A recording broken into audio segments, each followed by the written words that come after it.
Chapter 207. What do you think of this scene? Chin Ong played with the soul gem in his hand and said to the shadow blocked by the building behind him. A man slowly walked out of the shadow. He had a typical black appearance with a black eye patch on his left eye. It was Nick. What happened here today? Any leak would cause turmoil in the world security situation. Who would have thought that the director of S.H.I.E.L.D. would walk with the biggest enemy at present? S.H.I.E.L.D. has a mole. I have a vague feeling about this, but the deterioration of the situation is far beyond my expectations. Hydra is really like a poisonous snake, crippled but not dead, dead but not stiff. If a head is lost, there will be another head to replace it. At this point, I can't hide it from you. The situation has gone beyond my control to a considerable extent. Chun Ong listened to Nick's words and didn't take a word to heart. It was not beyond his judgment that Nick would cooperate with him, but he also knew that there was no trust between S.H.I.E.L.D. and him. S.H.I.E.L.D. would seize every opportunity to try to kill him, and Chun Ong didn't think S.H.I.E.L.D. had the right to talk to him. Chun Ong could destroy S.H.I.E.L.D. at any time, even the United States and the Earth. This was the basis of their cooperation and the reason why there was no trust between them at all. All of this was based on Chin Ang's unilateral, overwhelming advantage. It could be said that Nick cooperated with him with a mentality of self-abandonment, probably because Skynet could destroy S.H.I.E.L.D. at any time anyway, so he might as well put down his hostility and look for other opportunities. Chen Ang's gaze peeled off the shell of the soul gem layer by layer. Under the blue shell, the mysterious gem exuded strands of energy, making people feel a cool feeling from the gem. While analyzing the energy sample, he asked Nick, "If you still want to control the situation, then the Avengers are probably your only hope. If they know that S.H.I.E.L.D. has turned to Skynet, in their eyes, they would definitely not be controlled by you. When you came to find me, you didn't have the slightest bit of worry or hesitation. We are the decision makers. As for the thoughts of the Avengers," Nick shrugged indifferently. "Who cares? S.H.I.E.L.D. is an organization born to protect human interests. We don't care about cooperating with demons, as long as there are benefits between the two sides. But with me, you won't get anything out of it. Maintaining peace with you is our greatest benefit," Nick said decisively. "Do you know anything about Asgard?" Chin Ong suddenly turned around and asked, "You're talking about people from the realm of the gods?" "Yes, we have information about them," Nick answered honestly, as if he had nothing to hide from Chin Ong. "They have disappeared for too long, but as long as they have appeared in human history, we can find their traces. Odin, Thor, Loki, and the twilight of the gods' prophecy. Norse mythology is widespread. It's impossible for us to be ignorant." Chin Ong smiled and gestured. "For example, the cosmic Rubik's Cube? The artifact left on Earth by the people of the realm of gods. In order to find it, the Nazis and Red Skull worked hard. It's impossible for S.H.I.E.L.D. to not know anything. We have been entangled with Hydra for so long, but their heads were cut off by you." Nick sighed. Red Skull was a troublesome person, but his death was like smoke. Insignificant. Gold isn't important, Red Skull. Zola, Baron, they're all big people who give us a headache. Nick shook his head and sighed. "I will help you deal with Hydra. I think Alexander Pierce will give me face. You can also borrow the power of Skynet. It will cooperate with you to the greatest extent within its authority. On the eve of this storm, I hope these can give you some sense of security." Alexander Pierce? I didn't expect the former director to be from Hydra. Nick looked a little gloomy. "I still remember him. He's a very good person." Suddenly, Nick's cell phone rang. He apologized to Chin Ong and walked to the side to pick up the phone. Chin Ong, on the other hand, looked south in the direction of New Mexico. A soundless wave swept past. Some radiation. There was an obvious change in the physical data. This not only made Dr. Jian and her research team, who were thousands of miles away, overjoyed, but it also made Chun-Ong feel the rainbow bridge that spanned from Asgard. Lightning, spatial fluctuations, and Thor falling from the sky. Chun-Ong looked there, and the star map of the realm of gods appeared beside him. Heimdall swept past Chun-Ong, but he didn't notice it. Even the mysterious eyes that could see the souls of the creatures of the 9 territories couldn't find Chun-Ang's shadow. He couldn't even see a mortal like Nick beside Chun-Ong. Interesting eyes. Chun-Ang's eyes stayed on Heimdall's orange eyes for a moment. Then he shifted his gaze from Asgard to the 9 territories, the solar system, all the way to the end of the Milky Way. Heimdall felt the tremor of the power in his eyes, and under the influence of the soul power, he was even blinded for a moment. The terrible power that was like an abyss made him give up resistance from the depths of his heart, and he stood there blankly until the feeling disappeared without warning as it appeared. The brief moment made him think it was an illusion. Chun-Ong retracted his gaze. Just for a short moment, his eyes had swept across the entire Milky Way, and he had a detailed impression of the current situation. Thor was not punished by Odin by sealing his divine power because of his arrogance. On the contrary, the ruler of the realm of gods had already felt the coming storm. He sent his son to the center of the storm to control the situation. So, Thor didn't lose his divine power and was still the irascible and conceited prince. And his younger brother, Loki, naturally couldn't just send a destroyer to get rid of this competitor for the throne. He turned to Thanos and came to Earth in person before this. He was ready to complete the task given to him by Thanos and kill Thor at the same time. Loki controls most of Hydra's power and now uses the power of the psychic scepter to infiltrate his will between S.H.I.E.L.D. and the U.S. government and scrupulously. With the help of Hydra, Loki controls other forces and develops his own power smoothly. The S.H.I.E.L.D. controlled by Hydra has arrived in New Mexico and can clash with Thor at any time, involving the entire S.H.I.E.L.D. in action against Thor, and Tony is extremely hostile to Thor because of his erroneous inference. If things develop as Loki wants, S.H.I.E.L.D. will have a fierce conflict with Asgard, and the internal contradictions of the Avengers will intensify to the point of no return. Under the control of Loki, the master of conspiracy, the 2 conflicts will, of course, alternate at the most appropriate pace. Thor will receive the most powerful blow from S.H.I.E.L.D., and the Avengers will definitely be weakened to the most dangerous state because of the civil war before Asgard's revenge arrives. Chapter 208. The changes on Earth are really great. Thor looked around with a strange look on his face. The 3 warriors of the divine realm were accompanying him. They took Jane's car and set off from the New Mexico desert to a nearby town. The last time Thor came to Earth, it had been a long time for him. Looking at the pedestrians on the streets around him, this alien visitor was a little curious and excited. Jane followed behind them with a confused look, not knowing what she had picked up. "You said your name is Thor?" "Thor?" Jane asked curiously. "What does it have to do with the mythical Thor?" "Huh," Thor replied proudly. "That's me." He looked a bit like him. Jane looked at Thor next to her.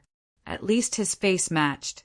If she hadn't seen the 4 of them descending from the sky in a dazzling beam of light, Jane wouldn't have believed a word of what they said. There was no shortage of freaks in this world who liked to go out in armor. It was fashionable for teenagers to wear tight clothes and masks on the street. "Then, Mr. Thor, why did you come to Earth?" Jane followed his words and asked. She didn't know if she should believe them because it all sounded so unbelievable. Speaking of this topic, Thor's face became very serious, and he showed a serious look that made Jane suffocate. "Can you tell me how to find the ruler of your country? I have something to talk to him about." "Country?" Daisy stuck her head out from behind and said, "There are still people who use this word to describe the United States? If you want to find our commander, you need to go to a white palace." "White? He has good taste." Thor nodded with a sincere expression. Daisy put her face close to him and observed carefully. "Seriously, I don't see anything wrong with his expression." She turned to Jane and said, "As a psychopath, He's the most handsome I've ever seen. Look at his abs. I can lick. Daisy! Jane screamed and pressed her back to her seat. Can you take me to him? Thor gestured at Jane. It seems that you are one of the smarter people in your country. The world is facing the invasion of darkness. You are in danger. If I don't see him, many people will die. Yeah, but we're used to it. Daisy rushed to say, 3 times a year, and each time is different. Our country faces countless crises every year, including alien invasions. As small as a certain doctor inventing something that could endanger the survival of the race. There was also a nuclear crisis. It was a natural disaster. A certain artificial intelligence life was rebelling. She counted with her fingers and said, Someone blew up the volcano in Yellowstone Park. Somebody has taken over New York. Someone is smashing the Earth with an asteroid from outer space. If it's just a small matter like this, there's no need to bother the great commander. Thor apparently believed Daisy's words. He asked incredulously, Midgard is so dangerous? Then why are you still living so freely? It looks like there are no warriors in this country. Jane rushed forward and covered Daisy's mouth. Don't believe what she said. Jane suppressed Daisy's resistance in a flustered manner, preventing Daisy from screaming. I'm telling him the truth. But I know she didn't lie to me. Thor looked into Jane's eyes seriously. She's habitually exaggerating. Jane wanted to deny it, but thinking about it carefully, what Daisy said turned out to be true, so she could only reluctantly respond. But she's not lying. Someone is indeed threatening the security of your world. Thor interrupted. Jane didn't expect the man in front of her to act more and more real. He looked more involved than a drama actor. Father Odin, Asgard, Loki. These words made her feel out of character and ashamed. One by one, the man's words popped out of his mouth. You mean there's a dark force in the universe called the 4 Horsemen of the Apocalypse or something, and they're eyeing the 9 planets of the solar system? They've fought with you Martians many times, and you've resisted them outside the solar system. Now, 3,000 years later, they're back. Your father, Odin, sent you to unite Earth and fight them together?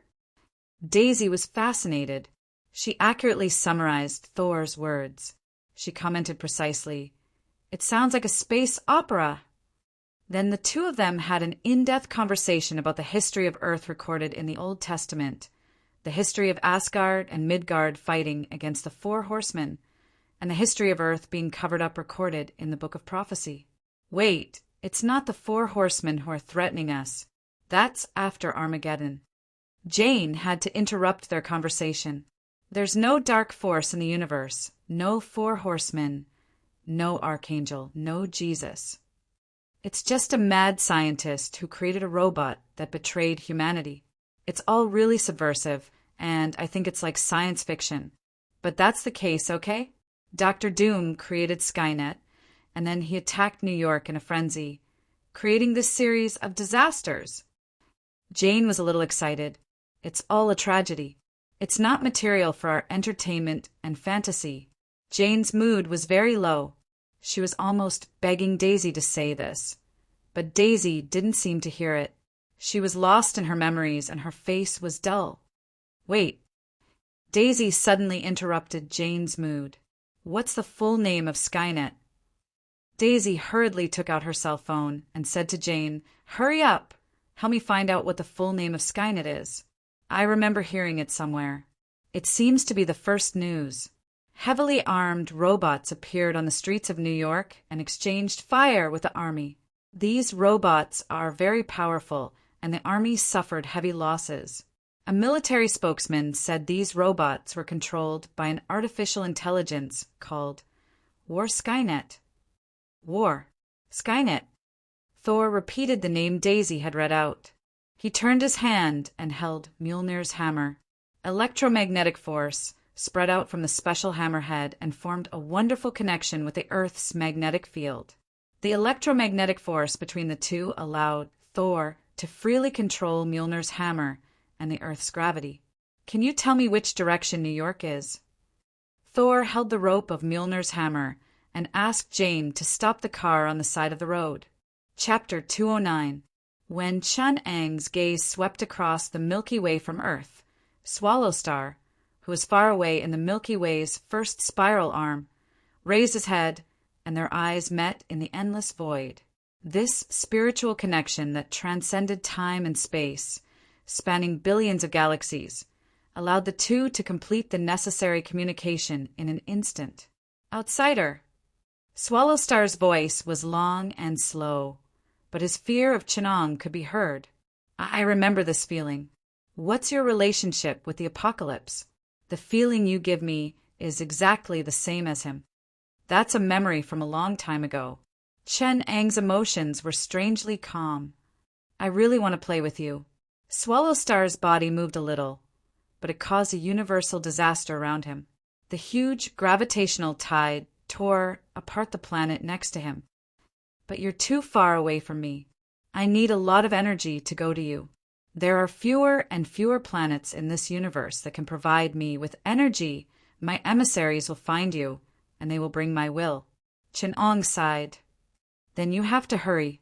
There are more and more people who want to trouble me. If I wait any longer, I may not have the time.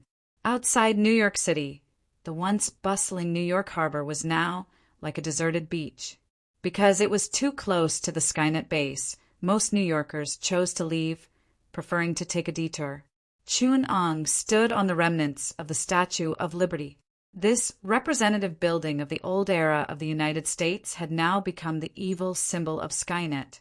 The declaration that was originally held in his left hand was now only half a broken arm, and on his right hand that was holding the torch, the symbol of Skynet was impressively eye-catching. This was the symbol of the new New York, the broken arm of the Statue of Liberty. Nick called on the Skynet system and locked onto a figure quickly approaching in the atmosphere. His body was violently rubbing against the air, and his whole body was burning like a torch. Is he flying by throwing his hammer? Nick clicked his tongue in wonder. What's the difference between this and lifting yourself up by your hair? It's unbelievable. Don't use Earth's common sense to speculate about the universe. Chun-Ang didn't finish his sentence, because while he was speaking, Thor had already crossed dozens of kilometers, more than half of North America, and arrived in front of him. Mjolnir fell from the sky like a meteor, bringing with it a gravitational potential energy of hundreds of thousands of tons. The Statue of Liberty and the surrounding several kilometers of land were smashed into pieces. It was as if someone had slammed the surface of the water. The rock layer of the Earth's crust rose high like a wave and shattered into countless fragments in midair. Then it will fall to the ground. Just a small portion of the Mjolnir's power, which had the mass of a star, was enough to destroy New York City.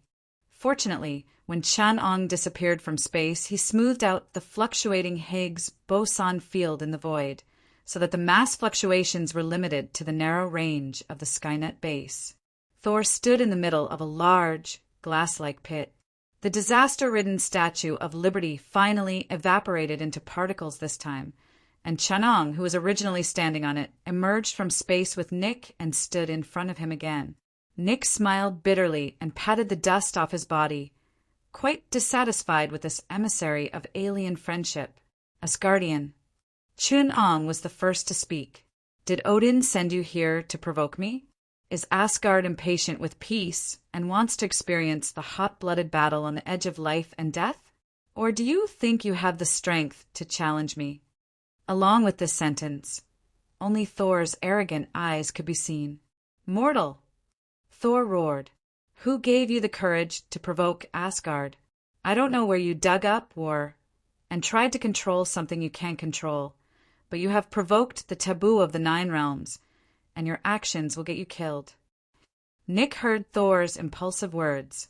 He swallowed what he wanted to say and silently walked to the side, watching the conflict that was bound to intensify. First, Chun-Ang stretched out a finger.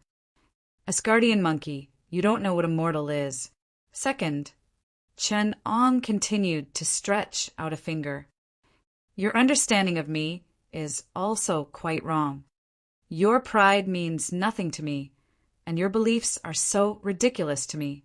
Monkey, do you know your origins? Before you call yourselves gods, you'd better take off the collar I've hung around your necks. I'm not in the mood to give you a history lesson on Asgard, because that would waste too much of my time. So, just as Chinong finished his sentence, a voice suddenly rang out. Thor felt a sharp pain on his neck, and the feeling of suffocation continued to come. He could only struggle in Chun Ang's hands. He watched as Chinong lifted him up with one hand. Mjolnir was at Chin Ang's feet, and Thor tried to control it to fly over, but Chin-Ong stepped on it. Mjolnir was forged from the nucleus of a dying star, and it was conservatively estimated to weigh 3,000 Earths.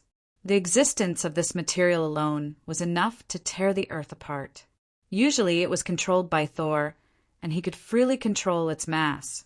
But now this hammer, which was several times denser than neutron star matter, was firmly rooted in the ground, and it couldn't even get rid of one of Chin-Ang's feet. Thor had let go of the power that bound Mjolnir. He tried his best to summon his artifact and release its unparalleled power, but the hammer remained motionless. Not even the concrete below it was crushed. Why? Thor's face was already red, and his eyes were bloodshot. He barely spat out a breath from his lungs and asked unwillingly, "Are you asking why you can't fight back against me, or why Mjolnir doesn't respond to your call?" Chinong said lightly. Thor's face was ashen. As an Asgardian, he shouldn't have suffocated, but Thor felt that his life was slipping away from him bit by bit. He looked at Chinong with eyes full of unwillingness and doubt. "Why?" he asked silently. "Because I am your creator. Asgardians, trying to use the power I gave you to fight against me, you are stupid. What if you are gods? What about me, who gave you power? If your nobility comes from your natural bloodline, then what about me, who created you?" Chun-Ong looked calmly at the gradually despairing Thor. "It seems that Odin didn't tell you. I gave you wisdom. I rewrote your genes. I wrote your destiny. I recreated your race. I am your beginning and end, your master and nightmare. What do you have to fight against me? Stupid Asgardian monkey." Nick's hands trembled slightly. Not only did Thor struggle with the last of his strength, but Nick also recalled the line of extremely insulting words he saw on the genes. Skynet property. Abduction must be investigated. It seems that it's not just Earth, but even aliens have these things. Nick once again confirmed the results of the last autopsy analysis and recalled the legends of the mutants. What do we have to fight against him? Such thoughts kept flashing in Nick's mind, and a huge despair enveloped him, even more than Thor, who was struggling in Chin-Ang's hands. Soon, this question was answered by Chun-Ong himself. "The so-called innate nobility is all given to you by me. The sense of superiority you're proud of is just a control group in an experiment. The things that give you divinity are my collars to enslave you. 5,000 years of life, superhuman wisdom, natural divine power, strong physique. Haha." Chun-Ong smiled and said, "This is precisely the most despicable proof. Only wisdom. This is the supreme wealth that I have given you, and only wisdom. You are equal in front of me.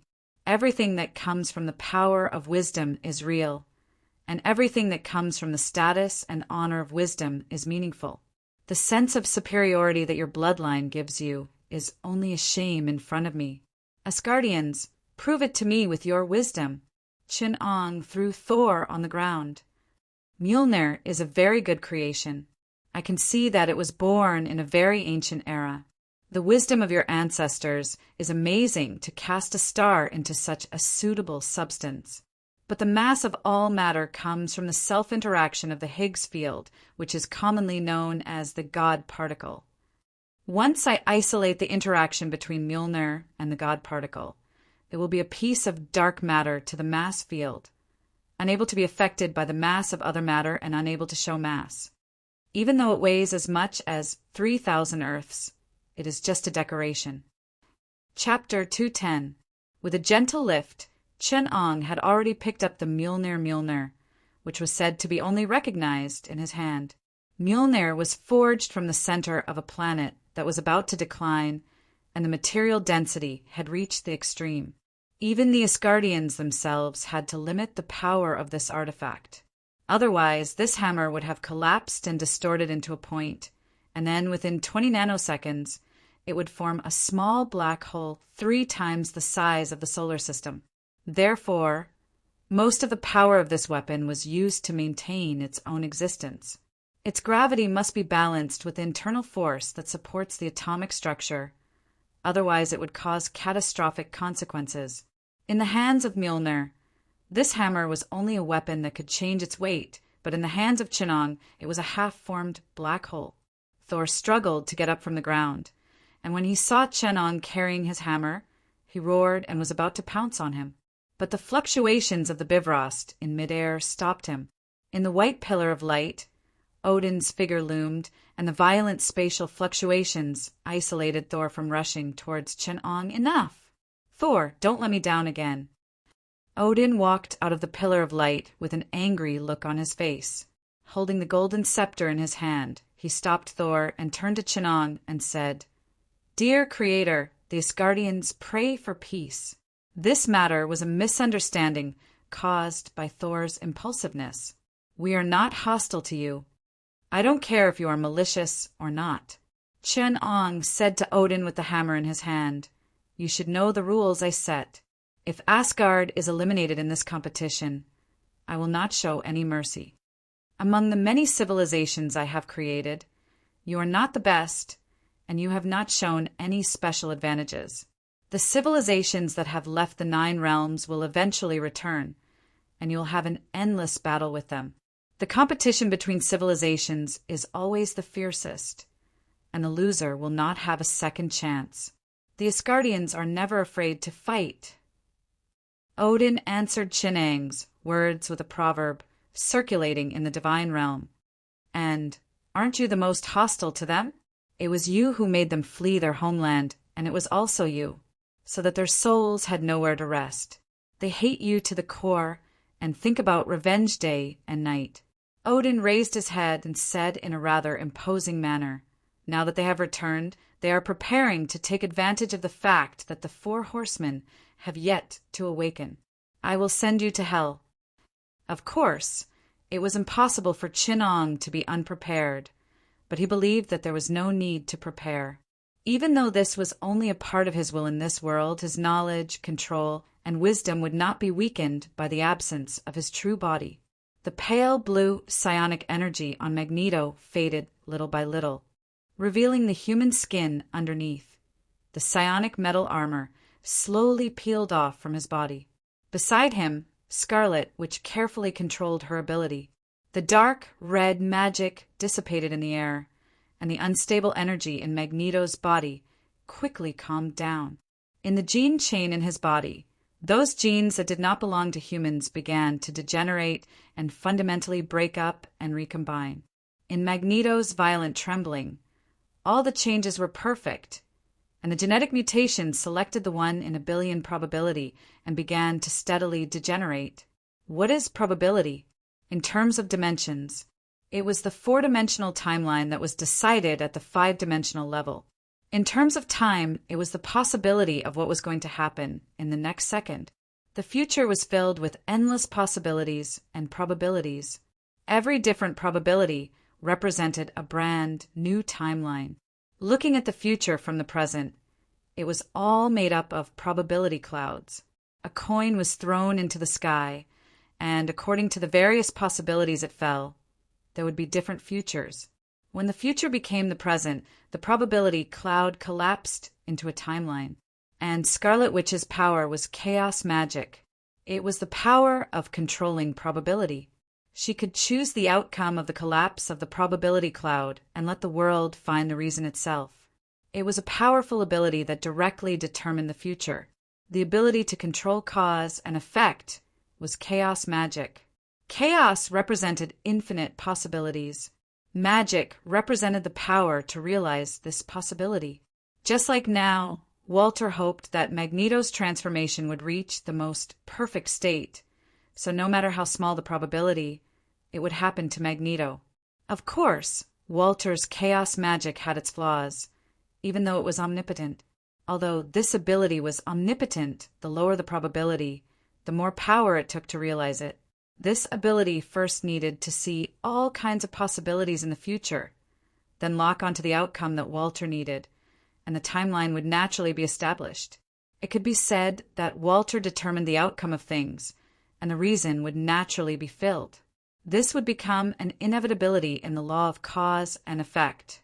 If Walter could see the endless future, then she would be the one to decide the fate of the entire universe. This universe would be one dimension lower than her. If Walter could control the entire past, then she could lock onto the probability of what happened in the past, turning the already determined inevitability into an unknown probability again, returning the entire universe to the past, choosing a new timeline, and changing the current world. Every time I see you, I feel like I'm old. Magneto sighed. Walter sat on his father's knees. Although he was very young, his eyes were filled with the vicissitudes of life. After so many years, I've come to terms with many things. My disagreement with Professor X, my hatred for humans. There's only one thing I can't let go of. Magneto clenched his fist and said emotionally, "That's the future of our race. We're mutants, not celestials." He stood up from the chair and looked out the window. The spaceship was traveling at high speed, but he could already see the 9 planets that had been orbiting since ancient times, shining under the sun. The familiar magnetic fluctuations made Magneto's hands tremble slightly. Under the electromagnetic waves that were comparable to a space telescope, the blue planet was suddenly visible. On Earth, Chunong had already felt that familiar mental fluctuation, that unyielding will to fight. "Lend me your hammer."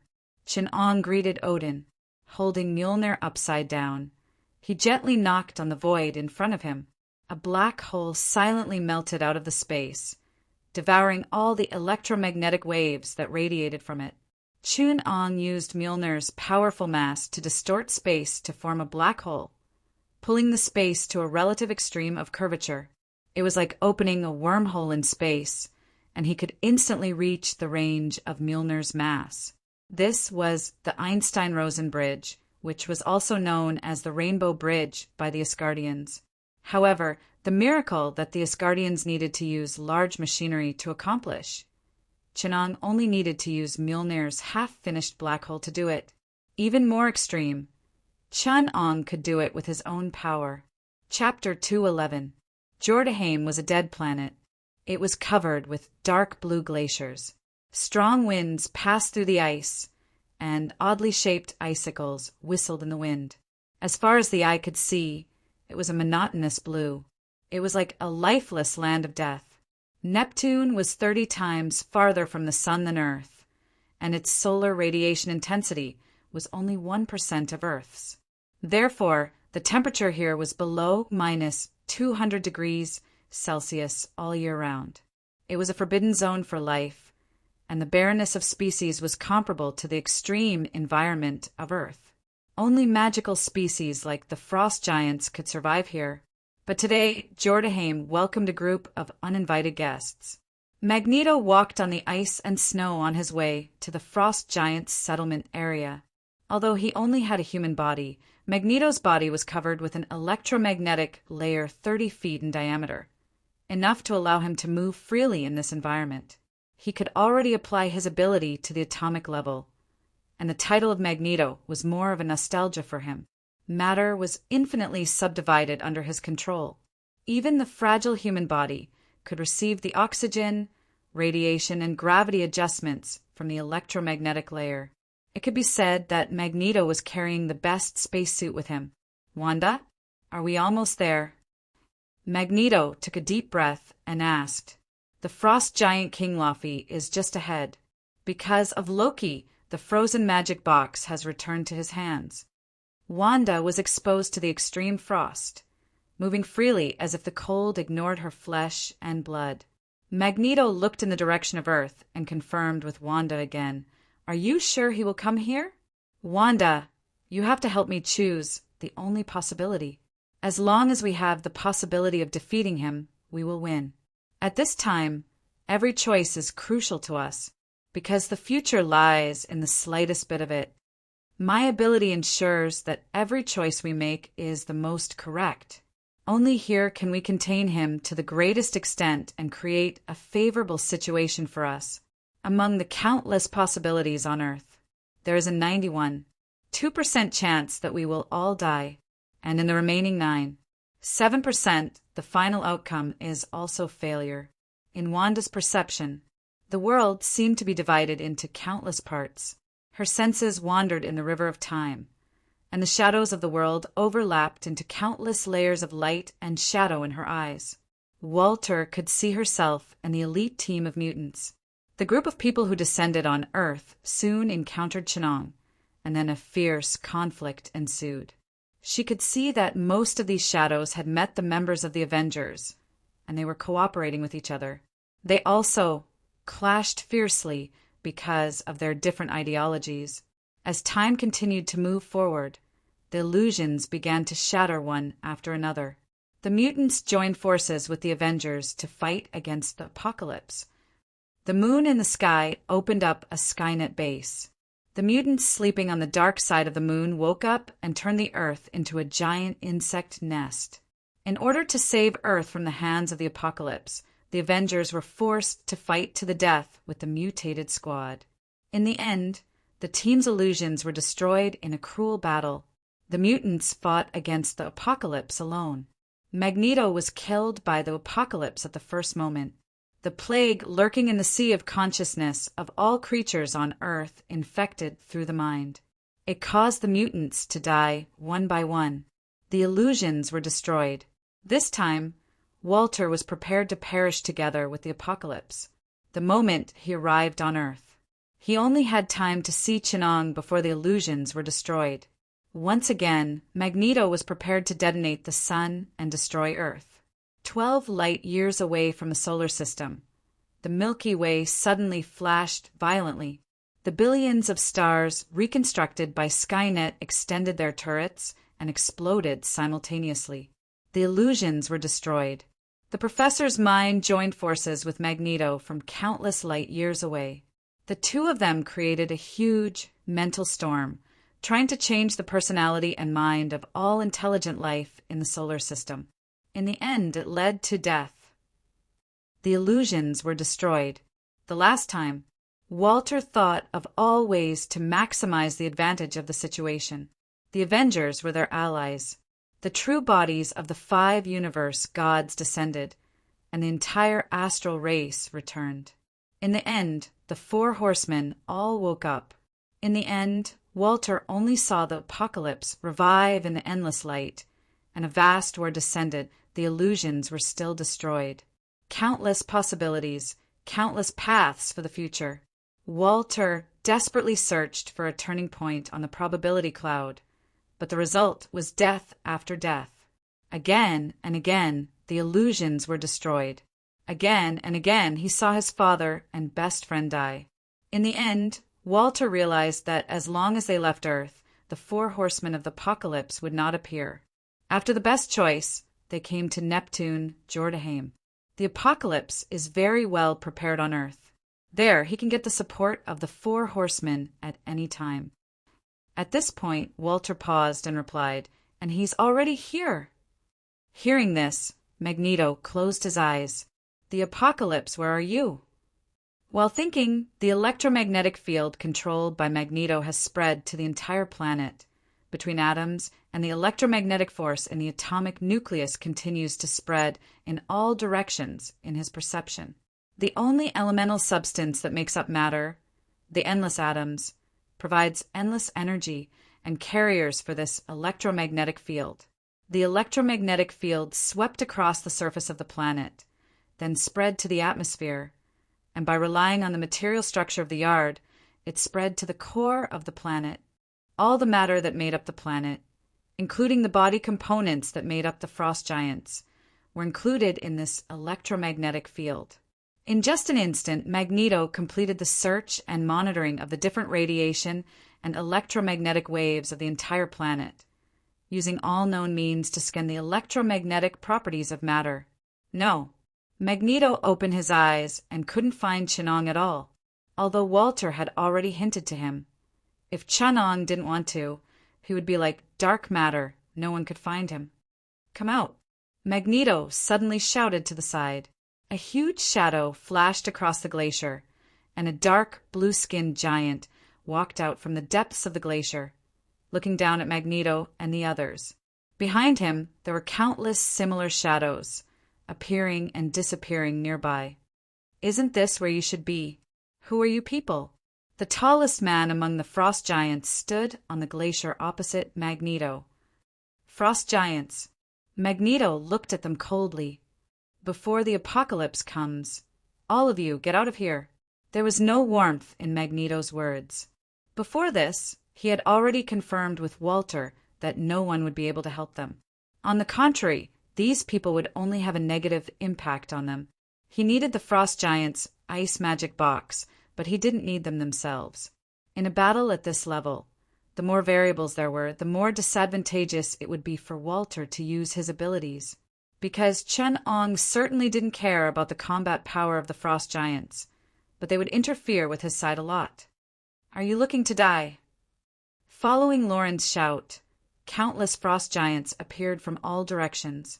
Just when the frost giant was ready to move because of Magneto's provocation, Scarlet Witch and Iceman shook hands together, and the probability-changing power of chaos magic and Iceman's ability influenced each other and merged, and a faint cold light rose between the two.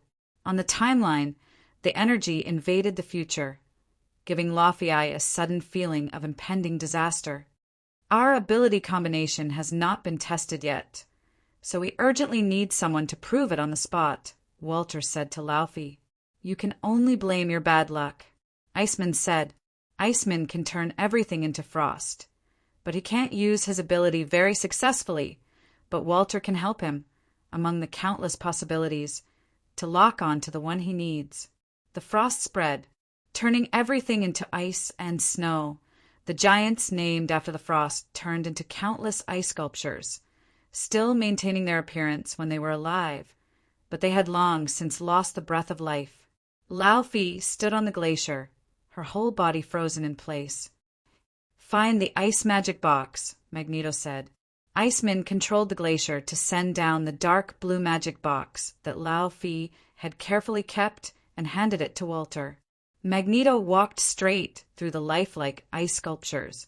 Behind him, Dakin, Gray, Vulcan, Mr. M, Storm, Quicksilver, Shadowcat, Blink, Iceman, Aurora, Sanctuary, Angel, Golden Pill, and countless mutants elites were preparing for the battle in an orderly manner.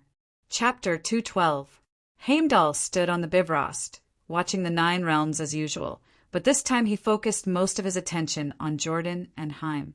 His responsibility was to pay attention to the situation in the universe that threatened the safety of Asgard. Although Odin was still in Midgard, Heimdall could still inform him of the situation with the help of Bifrost. Then, after Chinong moved away with Mjolnir, Odin received a message from Bifrost.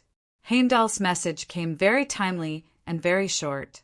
The frost giants are all dead, and they were frozen in Jotunheim by a group of suspicious humans. Odin certainly knew how difficult their enemy was. In the battle with the frost giants, he even lost an eye. Although Asgard had the upper hand, the tenacity, toughness, ferocity, and strength of the frost giants still made him feel troubled. But this time, this race seemed to have been directly erased from Jotunheim. Odin did not feel happy when he heard the news. On the contrary, his heart was very heavy. Continue to monitor these people. Now, send me back to Asgard. The situation was worse than he had imagined. In the ice field of Jotunheim, the cold wind blew over Laufey's body. It could be seen that the frost giant's body had changed qualitatively. Their somatic cells were translucent, and the texture of the ice was very obvious. Through the slightly blue skin, the unique internal organs and bones of the frost giants could be clearly seen. They had turned into ice sculptures. The frost giant's body tissues had an extremely high resistance to cold. They could maintain the flexibility of their body tissues in extremely low temperatures, preventing them from freezing. However, this phenomenon was no longer as simple as freezing. This meant that the composition of their bodies had changed. Odin's heart sank to the bottom of the sea. He knew what this ability to change the underlying material base of the world represented. The Omega Mutant Iceman, his influence on the movement of atoms could be achieved without doing any work, and he completely ignored the laws of matter. He could create infinite ice anytime and anywhere, and at the same time he could change the nature of matter and turn any matter into ice. This meant that the Iceman had the ability to freeze time and freeze all matter at absolute zero. Create matter. Shake the foundation of the universe to create something out of nothing. Alchemy that completely changes the nature of matter. These three abilities were almost taboo. The Iceman could not use his abilities normally. In fact, his performance was not as good as some alpha-level mutants. He couldn't perfectly display his strength, let alone develop his untapped potential.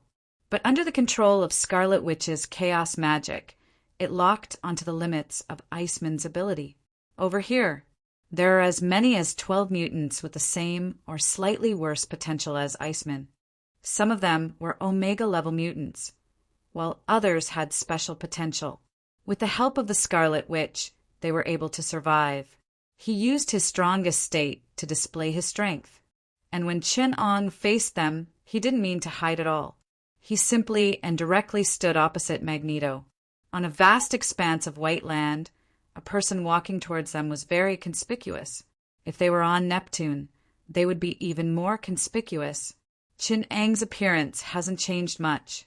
Although he is wearing Dr. Doom's mask, Magneto still recognized him at a glance. It can only be said that the memory that Chen-Ong brings to him is too unforgettable. Chen-Ong did not plan to wear a mask to face his old friend. The silver-white mask on his face shattered into tiny grains of sand and fell down. He also changed back into his previous attire. Chen-Ong looked like a slightly young Oriental man, which even surprised the elites of the new generation of mutants on the opposite side. When Magneto saw him, the expression on his face suddenly froze. He seemed to have returned to that era, to his nightmares day and night, once again witnessing the history of being manipulated, controlled, and crushed. Magneto took a deep breath. Although he was mentally prepared, he suddenly saw the shadow in his heart that had been there for a long time. It still takes some time to reconcile, although he has imagined the scene of them meeting again thousands of times in his mind. Magneto is still a little overly excited. Of course, it was a memory mixed with anger and fear. Apocalypse, we meet again. Magneto's voice was not calm. We meet again, old friend. Chen-Ong smiled and said, Only this time I am no longer Apocalypse.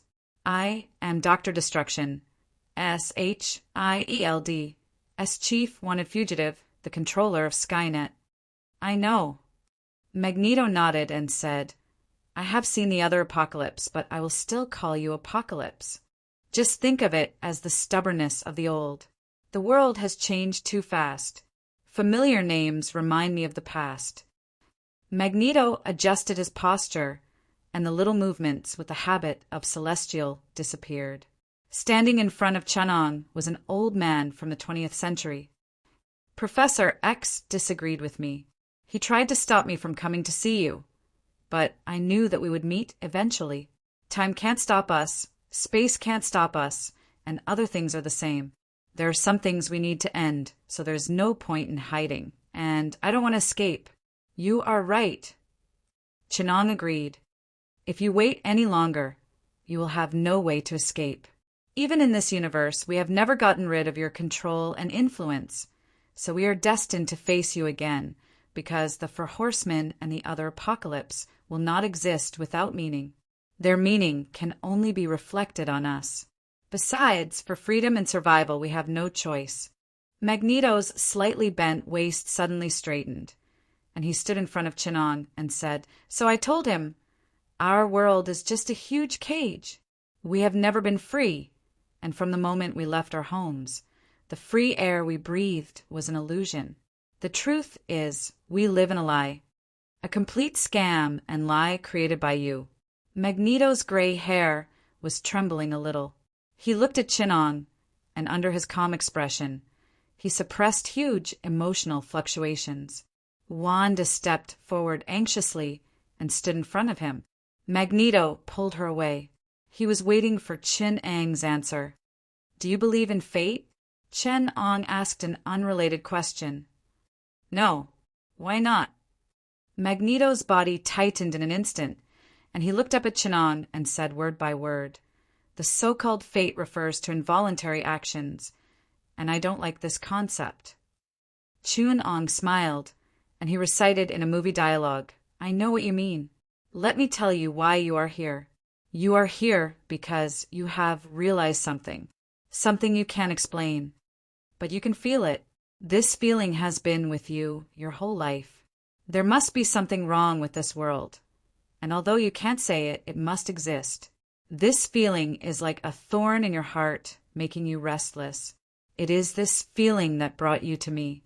Do you know what I am saying?"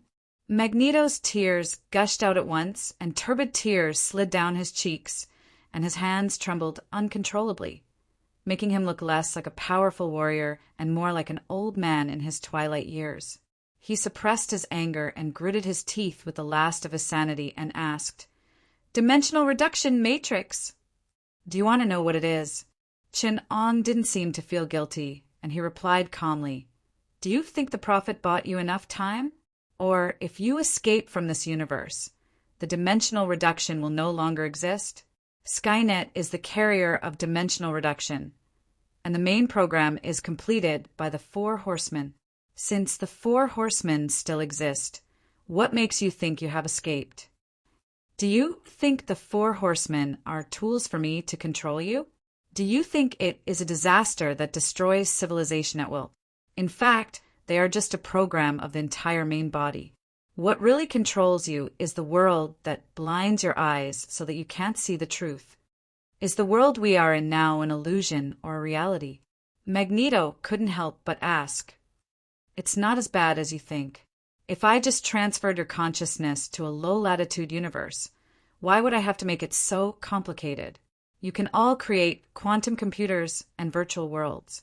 What's the point of me storing your civilization on my hard drive?" Chen-Ong comforted him.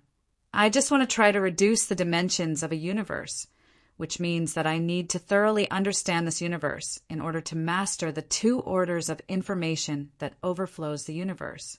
In fact, it is not easy to reduce the dimensions of an objectively existing world, and I have only completed half of it. The 5 universe gods are a dimension higher than this universe, and with their existence, you still have hope. As long as this single universe and its multiverse are not separated from each other, you still have hope." Magneto's expression didn't improve at all, and he sneered, "Why do you have to tell us so much?" "Because I want you to win. For experiments, sometimes failure is more valuable than success. If the experiment goes to this point and I still fail, then I will gain more than success. Not only do I have the data of dimensional reduction, but I also have the valuable experience of civilization upgrading." Chen-Ong looked at him sincerely and said to him in an extremely sincere tone, "I sincerely wish you success in this." He raised his finger and said, "Now that I exist in this universe, I am only in the same dimension as you. In essence, I am still inferior to the 5 gods. There are 3 key points in the whole plan. First, the center of the multiverse is Earth. Second, the core of the dimensional reduction program is Apocalypse. Third, I am the adjuster of the dimensional reduction program." Chapter 213. When Chen-Ong told Wang Da the cruel truth about the mutants and the world, the illusion in Wang Da's eyes began to collapse. This meant that the future was going to be greatly changed. Chaos magic could lock onto the one Walter wanted among the infinite possibilities and directly change the future. However, the harsher the conditions were, the more the chaos magic used to distort reality. Just the infinite possibilities of the future was an astronomical number. The energy and time needed to calculate, store, and remember were all consuming her life. So, even Walter could not stay in that state all the time. Even before this life-and-death battle, Walter did not dare to use her full power. She only kept the chaos magic output at a relatively high frequency. Within 30 seconds, she could see all the possibilities in the future. Within a day, she could see more than 99% of the possibilities. However, the further the timeline, the less information she could obtain. A year later, she could only see 60% of the possibilities. 10 years later, this number would drop to 50%. In other words, Walter would ignore half of the possibilities 10 years later. 30 seconds before Chun Ong told her the secret, Walter saw that there was only a 1 in 10,000 chance of this coming true. However, within 30 seconds, this possibility had increased to 60%. But it wasn't until Chun Ong really told Magneto the truth that the future changed dramatically. In the future, 1 year later, the heroes of Earth, who originally occupied an important position, were suddenly marginalized. More and more interstellar civilizations appeared in the future pages. The vast interstellar war, the reappearance of mutants in this world, and the 5 great gods of the universe riding on their dependents, turned the galaxy into a charaba. Countless famine mutants started to explode on the dark side of the moon and turned into greedy zergs, turning dozens of galaxies into insect nests. The mysterious Death Knights and the goddess of death became an incomprehensible, illogical, chaotic phenomenon of the universe. They pulled the dead civilizations out of the world of the dead and revived them in this universe. Angels with endless bright wings hatched from billions of stars. The sun spread its wings. Infinite multiverses and infinite Sephiroth were born from it.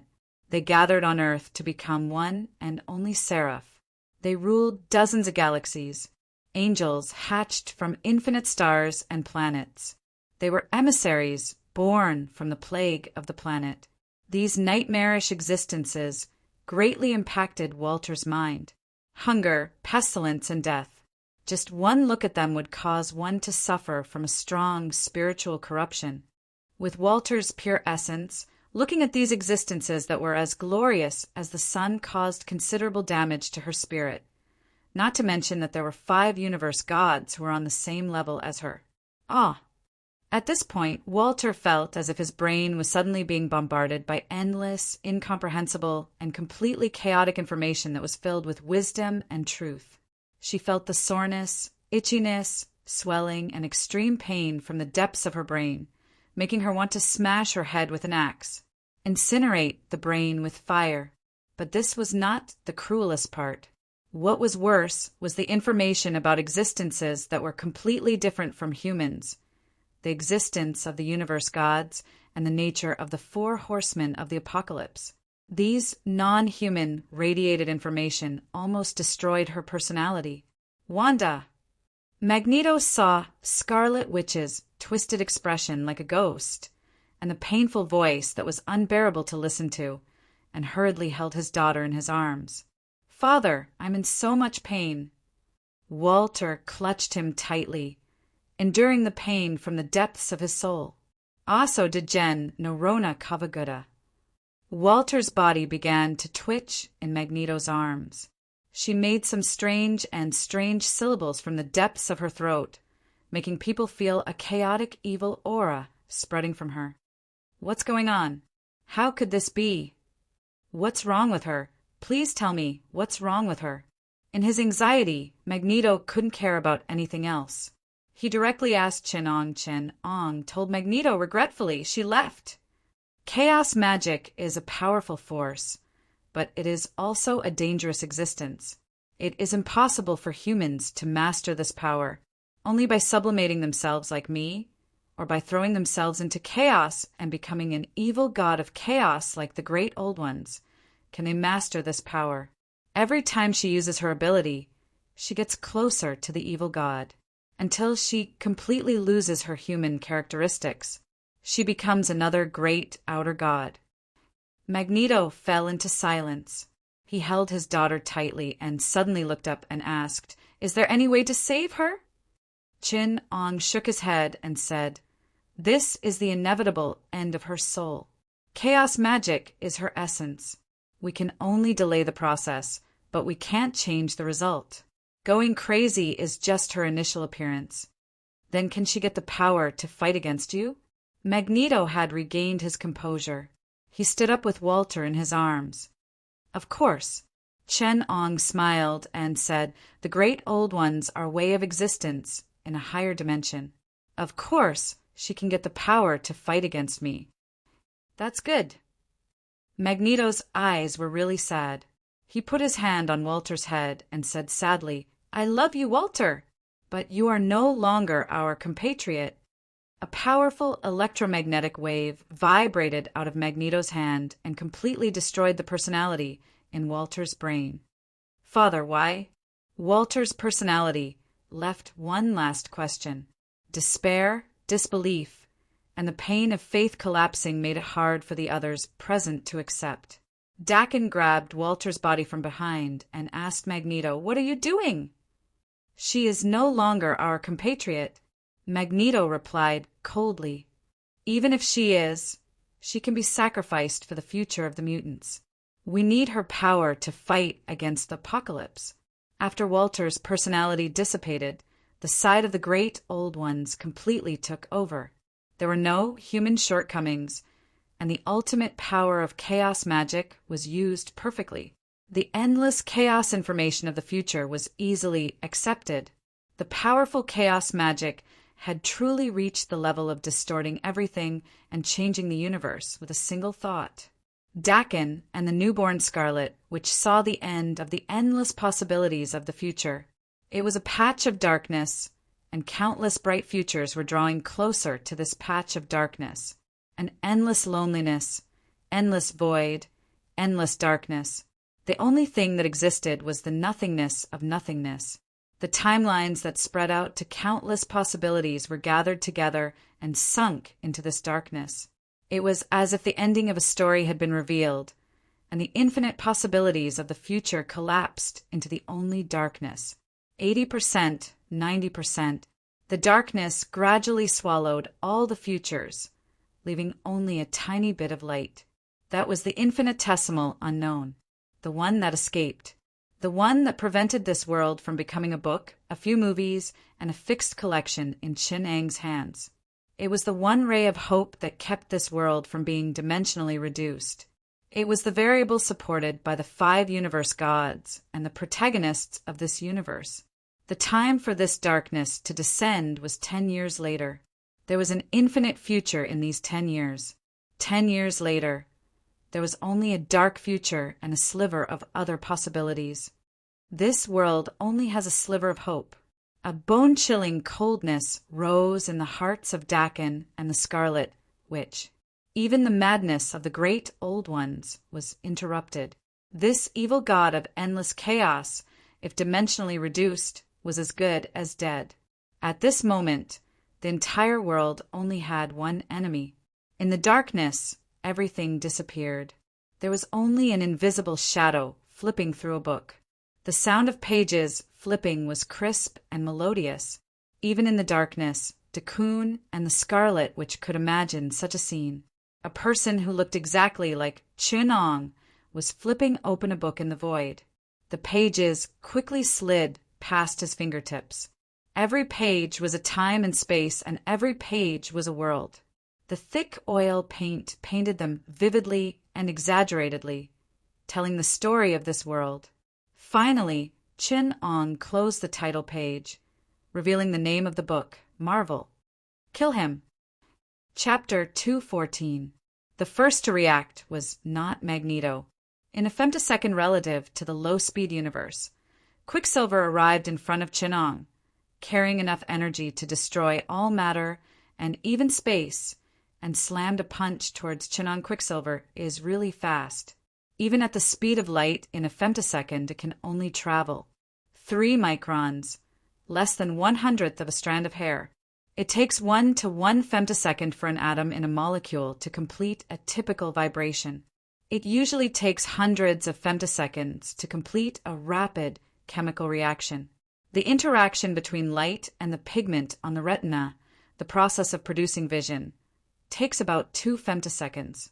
This kind of speed could only appear when the space between the two of them was extremely distorted. Even so, Quicksilver's absolute speed was close to 100 nanoseconds per meter, which was close to the speed of light. Any matter that possessed such speed would have terrifying destructive power. Under the conditions of this speed, every time the mass of the matter increases by 1 gram, the energy required will increase geometrically.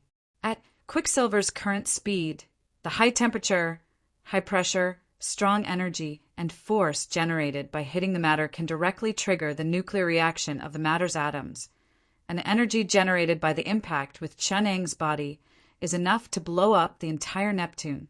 Anyone who hurts Walter must die. Compared to the low-speed universe, Quicksilver has completely become independent from the timeline. He can think, observe, and kill Chunang with the fastest speed and reaction. Just a little bit more, Quicksilver thought this way. This distance for him was just a thought, and even his body didn't have time to react. But in the eyes of others, almost all of them felt a cold shiver all over their bodies. Just in front of Chunang, Quicksilver was frozen in the void less than a step away, 1 step away, and it became a natural moat. His eyes focused and stared at Chunang's position, even with a confident smile on his face, as if he could cut open Chunang's chest in the next second. No one knows Quicksilver's ability better than the people present. Quicksilver was cut apart by him from the low-speed universe. Scarlet Witch whispered. She was the only one present who could fully understand the reason, and she easily got the answer from the infinite probability of the future. Quicksilver's ability allows him to enter a parallel universe near the speed of light when he accelerates, and the space of the two universes completely overlaps. The speed of that universe is several times that of our universe. Quicksilver was able to affect the activity of matter in the real universe through the near-light-speed universe. But now, the near-light-speed universe has been separated from the real universe by apocalypse, causing the time difference between the two to be reversed. Chunang smiled, bypassed Quicksilver, who was frozen in the parallel universe, and arrived in front of everyone. Most people couldn't help but take a few steps back, instinctively wanting to avoid it. Quicksilver was more dangerous than most of the people here.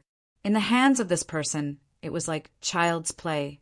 The new evil god that was born from Walter's body didn't even have the time to display her insanity before something even crazier than her arrived. Chaos magic frantically warned of the future's despair and darkness. Even with the chaos evil gods' unreasonable evil, they couldn't bear the horror of being written in a book and toying with fate as they pleased. Ah! A sharp scream shook the minds of the others, and they fell into chaos. Chaos magic jumped between one possibility after another. Just a few steps away from Chunang, Scarlet Witch and everyone present attacked Chunang. Everyone did their best, and Neptune only lasted for less than a breath before exploding into a speck of dust in the universe. But after 1 minute and 18 seconds, Scarlet Witch's vision turned into darkness. "I will die! I will die!" Chaos magic frantically warned Scarlet Witch in her heart. 1 more minute and 18 seconds, and I will die. There was no time to think about anything else. Scarlet Witch desperately concentrated and operated her ability. Chaos magic peaked at everything in the future probability cloud with unprecedented efficiency, trying to lock in a safe ending. "I won't die." Scarlet Witch frantically insisted on this belief in her heart, trying to distort reality, locking in the future world where she was still alive. Under the distortion of chaos magic, there was no reality that couldn't be manipulated. What if I don't exist in the future 1 minute and 18 seconds later? Scarlet Witch erased her future self and completely disappeared from the universe's timeline a minute later. In the 2-hour future, she didn't exist at all, and she didn't appear until 2 hours and 1 minute later. directly eliminated from the concept of time. 1 minute later, Scarlet, which appeared 2 hours later. In the future probability cloud, she clearly saw that the other mutants still faced Chenong. It's just that this time they failed even earlier. Magneto only existed for a breath and disintegrated in an instant. A large group of genes collapsed because of excessive personality fluctuations. Iceman was completely unable to exert his abilities and evaporated in cosmic rays. There were also Vulcan, Mr. M, Storm, Quicksilver, Shadowcat, Blink, Iceman, Aurora, Sanctuary, Angel, and Gold Pill. All of them were easily defeated by Chenong in less than 5 minutes. Some disappeared completely, and some were captured. Death Marquis persisted the longest. He called on himself in the multiverse to help and tried to erase the reality where Chenong was. But Chenong erased him from reality. How is this possible? Scarlet, which couldn't believe it. This scene really subverted her understanding. Even if she looked down on the abilities of other mutants, she had to admit that there were many mutants that even she was inferior to. In the direction of using his abilities, Magneto far surpassed her. He, who had completely mastered the electromagnetic force, was almost a god in the single universe. Vulcan's temperature control, Iceman's material subversion, Storm's cosmic storm. There was also Death Marquis, who even she couldn't see through, who could create and control various existences in the multiverse out of thin air. He could travel between parallel universes and destroy reality effortlessly, but he only lasted a few minutes. Their various strange abilities and applications combined together could completely subvert the entire world. Even she couldn't face the enemy head-on, let alone solve all of them so easily. Without my help, they failed even faster. Last time, I was the first to die, but in the future I saw they lasted at least 2 hours, and this time it only took 5 minutes. That monster. Last time, it was like he was playing with us. No, it should be studying us. Then why didn't he do it this time? Scarlet, which looked at the calm expression of future Chenong, and a shocking guess flashed in her heart. Could it be? He has already studied it. Looking at the future Chenong standing quietly in the same place, Scarlet, which screamed wildly in her heart. Impossible. He can't have experienced the world just now. That only exists in the future of probability clouds. But Chen Ang's performance has made her believe that this time Chenong has a direct connection with the one that destroyed her in 18 seconds. They are the same. After everyone failed, Chenong glanced at Scarlet Witch's perspective, and the world fell into darkness again. Chapter 215. The Scarlet Witch did not expect that even though she had deleted her existence in the future, she still could not escape the fate of death. She was supposed to reappear after disappearing for 2 hours and 1 minute, because she had cut off her time from the universe for more than 2 hours. But peeking into the future showed that as soon as she disappeared, she would be completely erased from this world. Amidst the infinite possibilities, without any warning, without any room for change, she welcomed the arrival of darkness. The whole attack is divided into 2 stages. The first stage is non-existent time, which is the 2 hours and 1 minute that I cut off. During this time, I no longer exist in this world. The second stage is reflowing time, which is the time when I leave the non-existent state and die. The Scarlet Witch drew the timeline of the whole thing in her mind and then locked the problem on the second stage because she was convinced that no one could hurt someone who did not exist. The arrival of darkness is 1 minute and 18 seconds after the start of the second stage. My state of time is exactly 2 hours and 1 minute ago, plus the time when I disappeared. It is actually the same time as the last time. There are 2 possibilities. Either he killed me with some kind of spiritual illusion after I appeared, or he killed me in 1 minute and 18 seconds. Because I cut off more than 2 hours of time, he killed me 2 hours later. When I reappear, because of the space-time maze there are 2 me. One is dead, and the other will die in 1 minute and 18 seconds.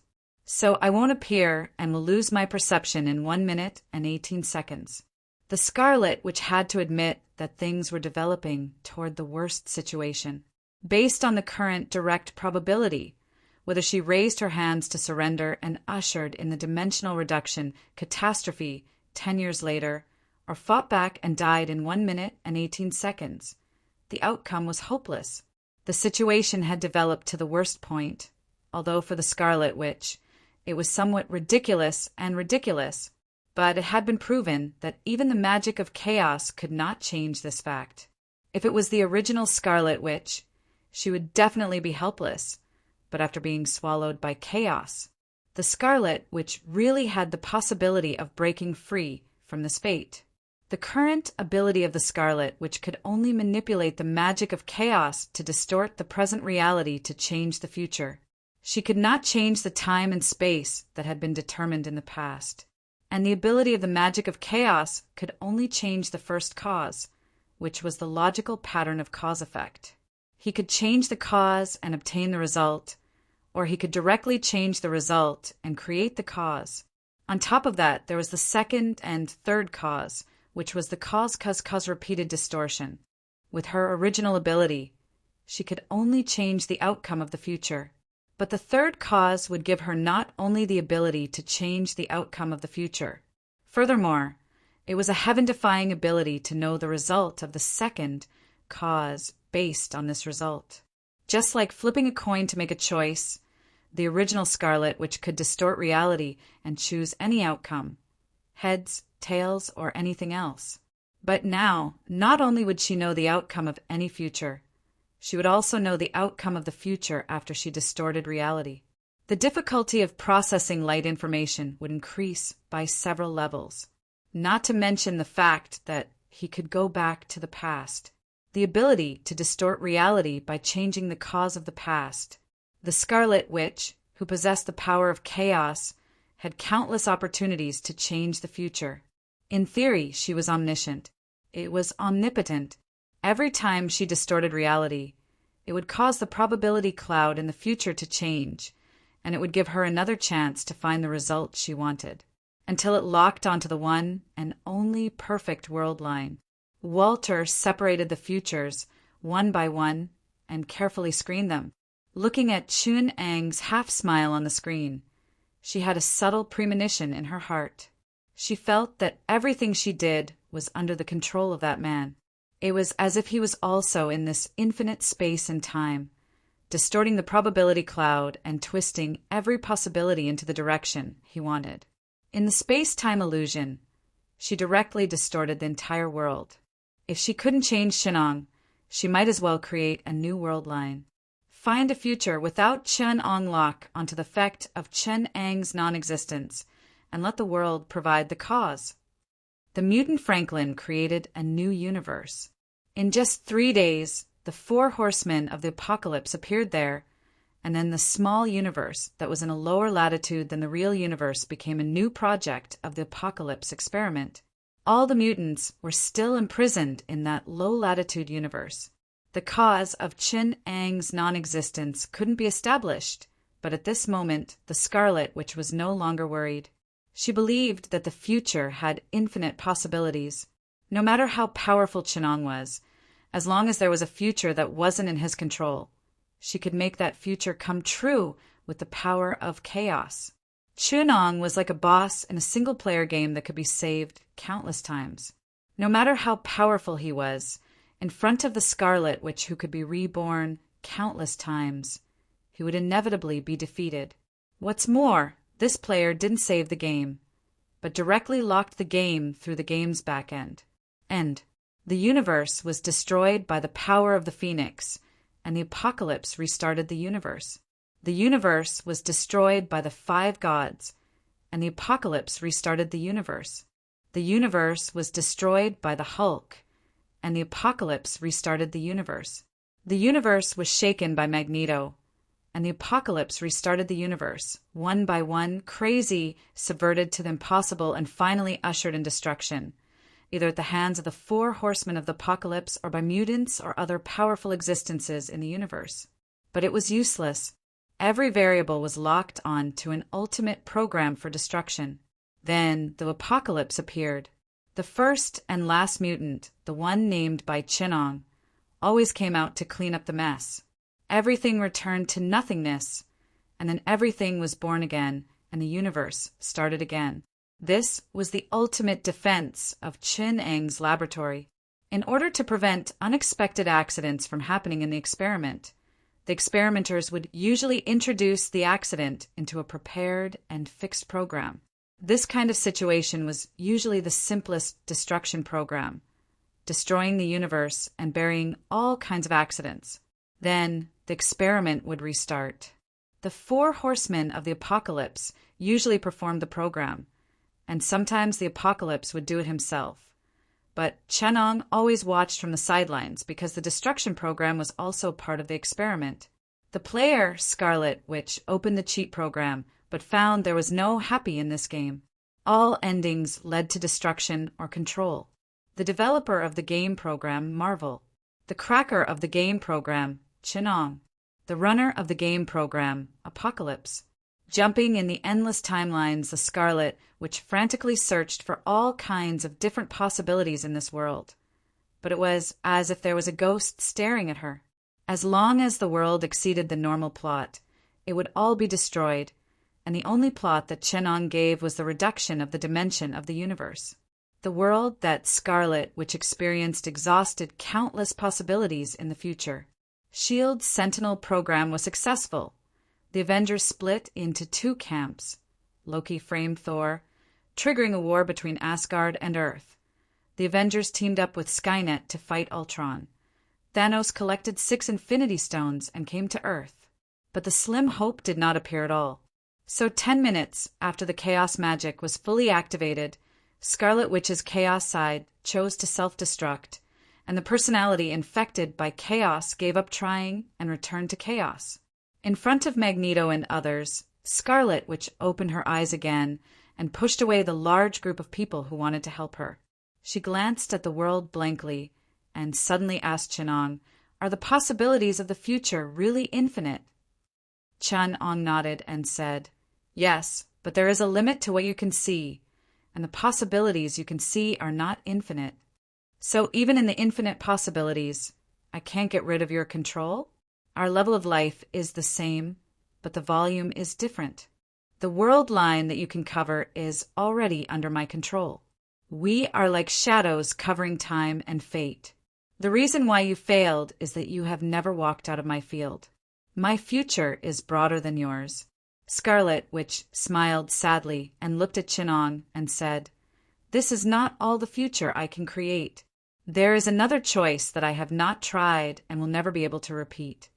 I choose death, because only the future after her death could not be distorted by chaos magic, and it was the only ending that she did not expect. She didn't care whether it was under Chun-Ang's control or not. She only cared that it was not under her control." Chapter 216. After the personality infected with chaos self-destructed, Walter's personality regained control of the body, but in the face of a hopeless future, she chose to die and let everything lead to an unknown ending. Screech! Chin-Ong watched in surprise as Walter slowly lost his breath.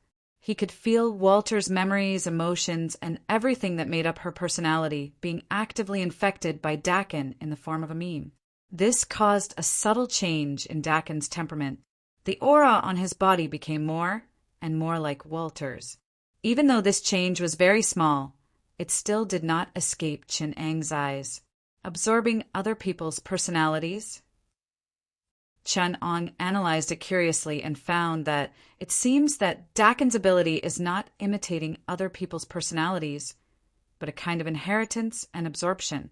I thought Scarlet, which was finished this time. I didn't expect there to be more. Using the ability of Skynet, Chin-Ong rebuilt a Walter's personality, including extremely detailed memories, simulated emotions, and in a short period of time just now, he deconstructed Walter's overall information, including thinking patterns, value orientations, basic concepts, and logic.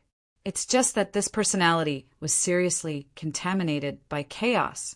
Because Chin-Ong knew more about the chaotic Scarlet Witch, the personality he constructed, basic thinking and logic were in serious conflict with humans. In the eyes of humans, such a personality could be called extremely anti-human and crazy. It's very similar, but the essence is completely different. The personality absorbed by Dakin is completely different from the one I simulated. If I force this personality into Dakin's head, he will definitely go completely crazy because of mental pollution, but he will definitely not be able to retain Scarlet Witch's abilities. But now, Dakin has begun to come into contact with Walter's abilities. Chun-Ong was testing Dakin's abilities, but the group of mutants opposite him had recovered from the shock. In their view, everything in these few minutes was too inexplicable. Walter inexplicably went crazy. Quicksilver was strangely frozen by time stop, and then without saying a word, the crazy Scarlet Witch committed suicide in front of Chun-Ong.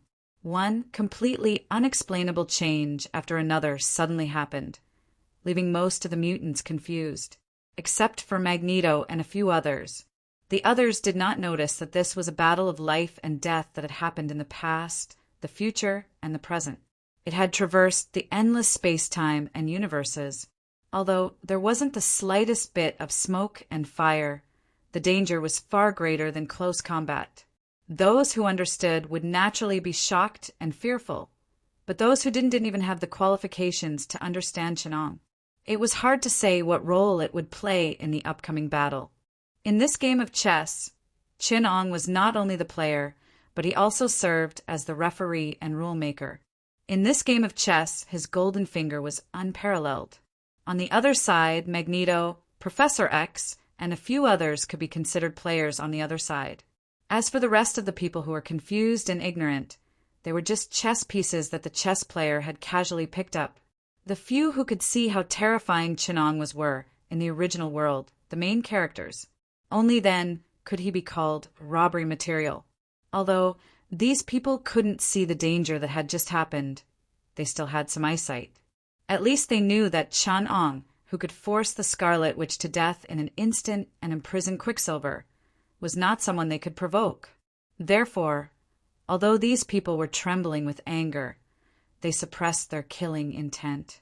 Only Dakin couldn't hold back the burning anger in his heart. He was the son of Professor X. Because of his split personality, his emotions and thinking were very chaotic, and he often showed dangerous aggression. But this was only the influence of his split personalities. In essence, he was the same as Professor X. They were both gentle and kind people. Therefore, he didn't have anyone particularly close to him among the mutants.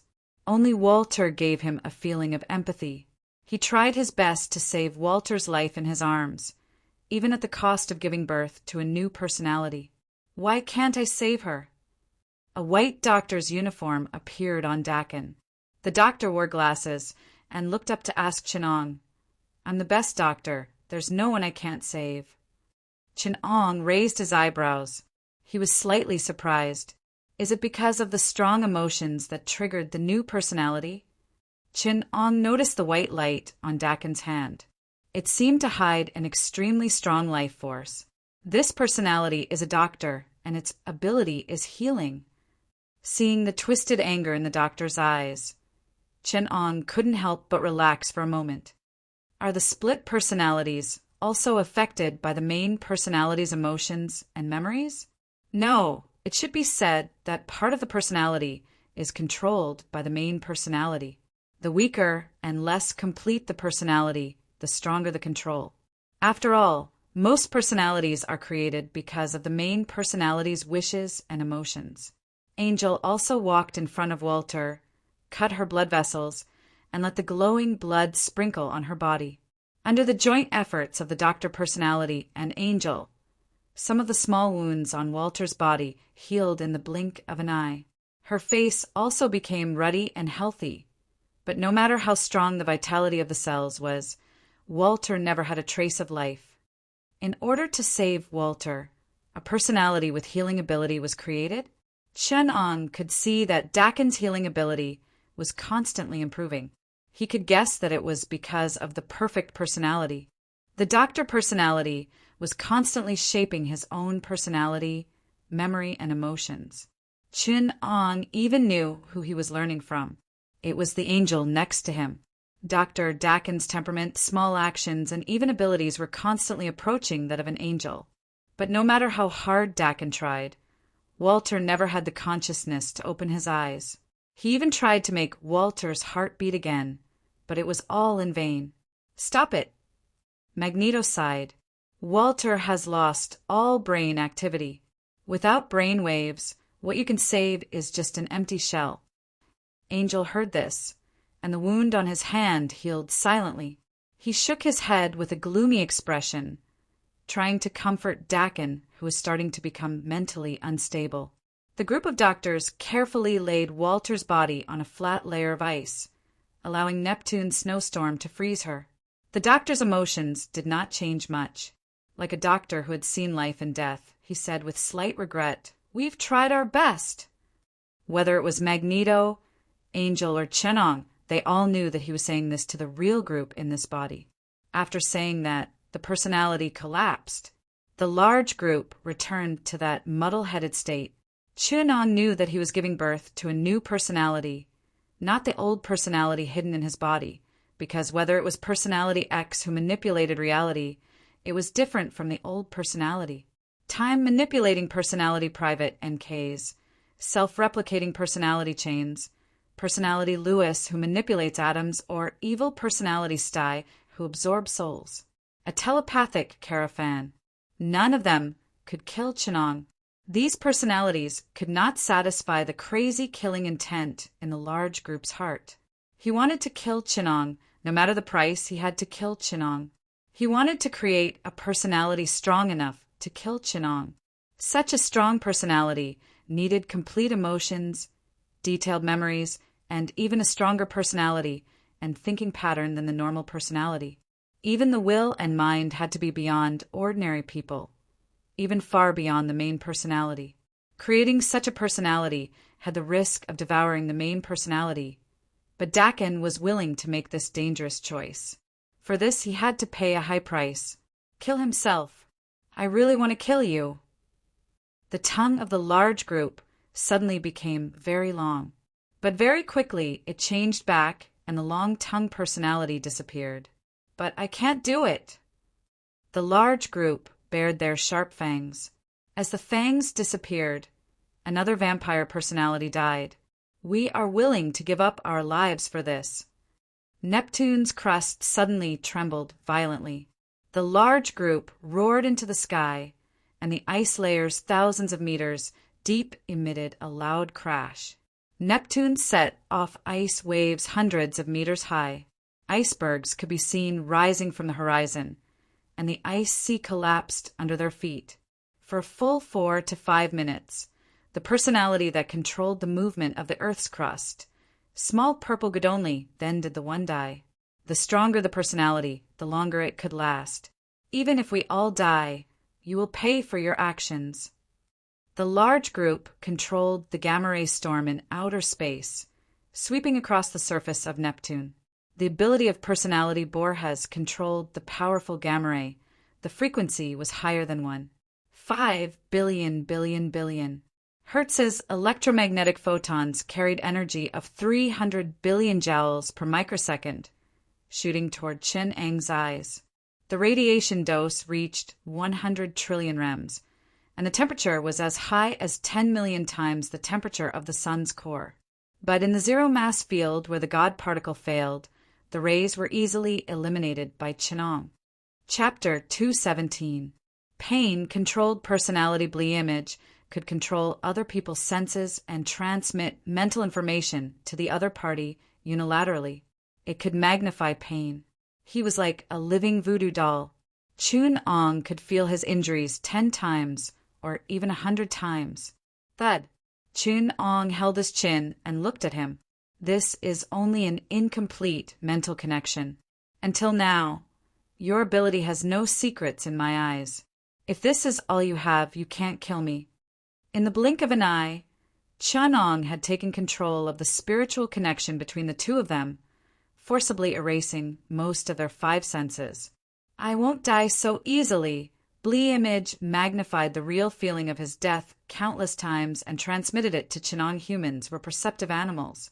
Such a real feeling could completely deceive the physiological subconscious and cause one's body to die. But Chen didn't feel it at all. It's useless. Even if this feeling is 10,000 times stronger, it's useless. Chen didn't even disconnect the mental connection. He let the group clearly feel the process of Chen clearly experiencing the feeling of death. This caused a large number of personalities to die before they could even appear. Don't measure me with your fixed thinking. I'm infinite and multidimensional. In the deepest part of space and time, at the end of your imagination, use your strongest potential and unleash your infinite imagination. Treat me as God, as everything you can imagine. If you don't have the imagination and determination to kill everything, you can't hurt me at all. Attack me with the belief that you can destroy everything. Right now, your power is too weak. Too weak. You can't even give me a trace of pressure or inspiration. Chen suggested very sincerely. He told the group the method to hurt himself without holding back. This attitude made the group even more crazy. It was hard to say whether it was encouragement or extreme contempt. The consciousness of the personality that controlled atoms descended from the sky and swept across the entire Neptune. His long hair stood up, and a huge invisible force field descended from the sky, shattering the ice land where Chen was. Looking from hundreds of thousands of miles away, one could see that a small part of Neptune's oval body was first peeled off. Then one of the planets began to collapse until half of the planet broke apart. However, this was only the aftermath of the atomic destruction. It was the high-energy wave spread out from the most destructive attack at the center, destroying the entire planet's molecular structure. At the core where the real Chen was, the enormous energy tore apart the atomic nucleus, turning matter into ashes. Go to hell. Lucas completely distorted the spatial structure of that place, making it impossible for matter to exist. In the storm caused by the violent fluctuations of gravity, the dust at the core dispersed, and Chen figure was surprisingly unscathed. Just destroying matter isn't enough. You need to delve deeper and understand more about this universe. Space, dimensions, force as well as void and energy. Broaden your horizons. Chen sneered. No matter how much strength you use to attack a shadow, do you think you can hurt me? I want you to use your imagination. Don't limit yourself to the material world. My existence in your eyes is only a shadow of mine in the material world. To you, your physical body is everything, but to me, it's just a shadow. Lucas's next punch pierced through the space in front of Chen and went through Chen body. He could feel the real feeling of his arm piercing through flesh and blood. He could even sense a part of Chen existence in the depths of the spatial structure and destroyed that part of space with destructive power. But time was up. Lucas's personality collapsed. The soul-absorbing personality, Stai, appeared. Tai's personality broke through the physical barrier and once again came into contact with Chen spiritual wall. The soul-devouring ability was instantly activated, and the spiritual wall was visibly contaminated by this ability. It caused Chen soul to wither and his personality to be destroyed. A huge devouring force not only pulled at Chen spiritual body, but it also tried to copy Chen meme. Chen spirit instantly decayed and his soul withered. His physical body turned to ashes, and Chen, who was opposite Stai's personality, slowly faded and disappeared. You're dead. You're finally dead. The main personality's high vigilance and Stai's arrogance intertwined, making him look like a madman. The main personality no longer looked like a human. His body turned into dark purple energy, and only his eyes looked human. He laughed maniacally, and the ripple of death sent chills down the spines of the onlookers. Just his voice alone made Vulcan, Angel, and the rest feel uncomfortable. They felt like their lives were decaying, and their souls wanted to leave their bodies and enter the main body. Has that person really disappeared? No one dared to confirm it. Therefore, when Chen Ang's figure slowly appeared, everyone thought to themselves, as expected. No one was surprised. This is also the first time I've seen my body and soul disappear at the same time. At least in this time and space, you've touched the deeper part of my existence. Unfortunately, you can't see me. Without a soul and a body, you can't even notice me in this time and space. It's just this timeline, a plank time version of me. You still have to trace the past and the future, cover the entire timeline, and extend to other timelines forward and forward in the multiverse until you trace all of my past and look into all of my future. Only then will you be able to see a part of me, or rather, a part of me that is complete to a certain extent. Chen Ong smiled encouragingly. I'll count it as you killing me once. Good luck. At least you've covered my shadow. Impossible. Even though there was still time, Stai, who was abandoned by the main personality, still disappeared in disbelief. The time-manipulating personality, Time, the private personality, struggled out of his body. On the night of the Fantastic Four's battle with Dumb, inside the portal of the Skynet Cube, a hand reached out from inside and pressed on Victor's face. Mr. Fantastic looked at everything in shock. At that moment, a crazy black shadow broke through the void and appeared on the other side of the portal. Time. The private personality's attack shattered the Skynet clone that was enscathed in the sun's core, and space was torn apart. The Fantastic Four exclaimed, "Who are you people?" Dakin looked at them and sighed. You don't know what kind of demon you've released. He'll destroy the world. At that moment, Dakin felt a hand pressing on the back of his head. The familiar voice rang out behind him. Is that so? Thank you for telling me this. You're Dakin? Your ability, I want it. From the beginning of everything until now, in the endless space and time, Dakin encountered failure again and again, but he finally saw a part of Chen Ang's true self.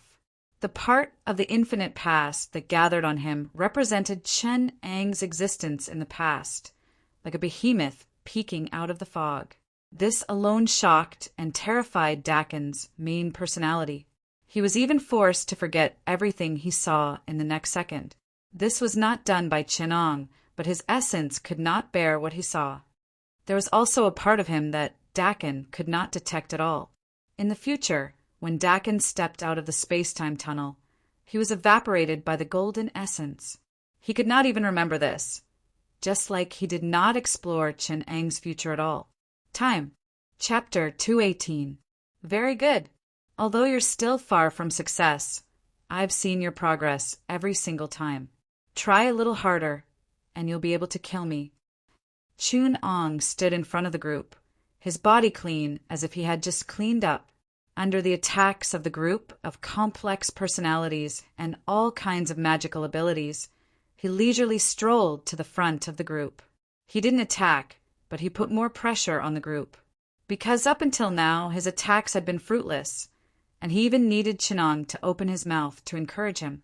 The group's personalities had begun to become chaotic. Sometimes, in a very short period of time, a large number of personalities would switch, and some contradictory characteristics and personalities would begin to appear on the same personality. Sometimes, Chenong would be attacked by several abilities at the same time. This had the effect of 1 + 1 = 2, and the compound ability was even more dangerous, mysterious, and complicated. The telepathic ability, combined with any other ability, was very powerful, and soon this ability was fixed on the group. This also meant that the group's second personality, Carafan's, had begun to merge with the main personality. The self-replicating personality chain and the teleportation personality, Fanya, began to merge, followed by super strength and super speed. Hundreds of super personalities flashed through the space. In Chun Eng's hands, the huge difference in gravity was like a white bolt of lightning, flashing in the large group of people that were divided. He set up a lightning net around him, and the dense net cut anyone who tried to pass into pieces of flesh the size of a finger. The real trump card was a split body controlled by Chin Ong. Just like in a myth, Chin Ang's minute control created a petri dish of a field in the void. Then he performed a cell surgery so fine that it reached the atomic level, presenting a biochemical modification surgery before everyone's eyes in a brief moment. Soon, the biochemical plague accelerated the division of the split body through infection. The deformed monster modified by Chinong had a crushing victory over the large group in terms of reproductive ability. In just a few minutes, this kind of hunter that targeted a large group had surpassed the numbers of a large group of doppelgangers. Its powerful infection ability rendered any of the doppelgangers helpless. Soon, as Chinong expected, the split body began to be occupied by different personalities. They inherited the large group's ability. Not only did they have the ability to split, but they could also obtain other abilities through creating personalities. Countless of them looked like large groups. In fact, it was not like a large group of splits began to appear, with countless personalities regaining freedom and bodies of their own. Only Chinong knew that the main personality of the group was truly at its most dangerous. If these countless personalities tore apart the existence of the main personality, the group would completely lose its sense of self and become a chaotic and crazy split body. He would become a giant monster. It was probably the amalgamation of humanity's craziest, most chaotic, and most epileptic thoughts and personalities. Another chaotic, evil god with potential. Chinong was very interested. It seemed that the end of every powerful ability was extreme chaos. Those indescribable chaos and madness, in Chenang's understanding, seemed to be called the Great Old Ones. Is it because the truth is unknown to human thought patterns? Chinong concluded with his own example. Although humans were short-lived, had low intelligence, lacked self-control, and had many flaws in their way of thinking, there was no such thing as a higher level of understanding of human thinking. He had developed from a typical human mind. Nor did such a chaotic situation occur. Roar! One of the splits showed signs of beastification. There was no trace of consciousness in its crimson eyes. Its sharp claws and teeth tore apart the other splits that were close to it, and it began to circle around Chinong, looking for an opportunity to kill him. Why can't you hurt me? Because you are not crazy enough. Chinong continued to provoke the group. You have to be even crazier. Break through the limits of human thinking. Break through the inherent knowledge in your brain. As long as your imagination is unlimited, there is nothing in this universe that can limit you. Chinong said loudly, Ask your heart. Ask that extreme madness. What is restraining you? Don't believe him. Among the large group of doppelgangers, among the large group of splits, a female personality suddenly appeared. She tried to stop the collapse of the main personality, just like how any schizophrenic created a personality to protect themselves. In the mind of the large group, there was also such a protector, a personality X who had the personality to manipulate reality. The split body occupied by personality X was a white woman. She used her powerful telepathic ability to suppress the collapse of the large group's personalities and, at the same time, clear the chaos and crazy thoughts in his mind. Help me suppress the main personality. Now the mental state of the large group is very unstable. He is about to be driven crazy by apocalypse. Personality X had to ask the others for help. Don't you know what Apocalypse wants to do? Magneto. If the large group goes crazy, then he will get a test subject that is more dangerous than the Four Horsemen.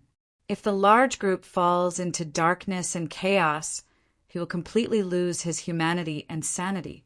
I swear it will be more terrifying than Apocalypse. X looked at Magneto and the other mutants and pleaded in despair, Save him! You must save him! Magneto waited indifferently. He was like a poisonous snake, waiting for the moment when Chinong showed a flaw.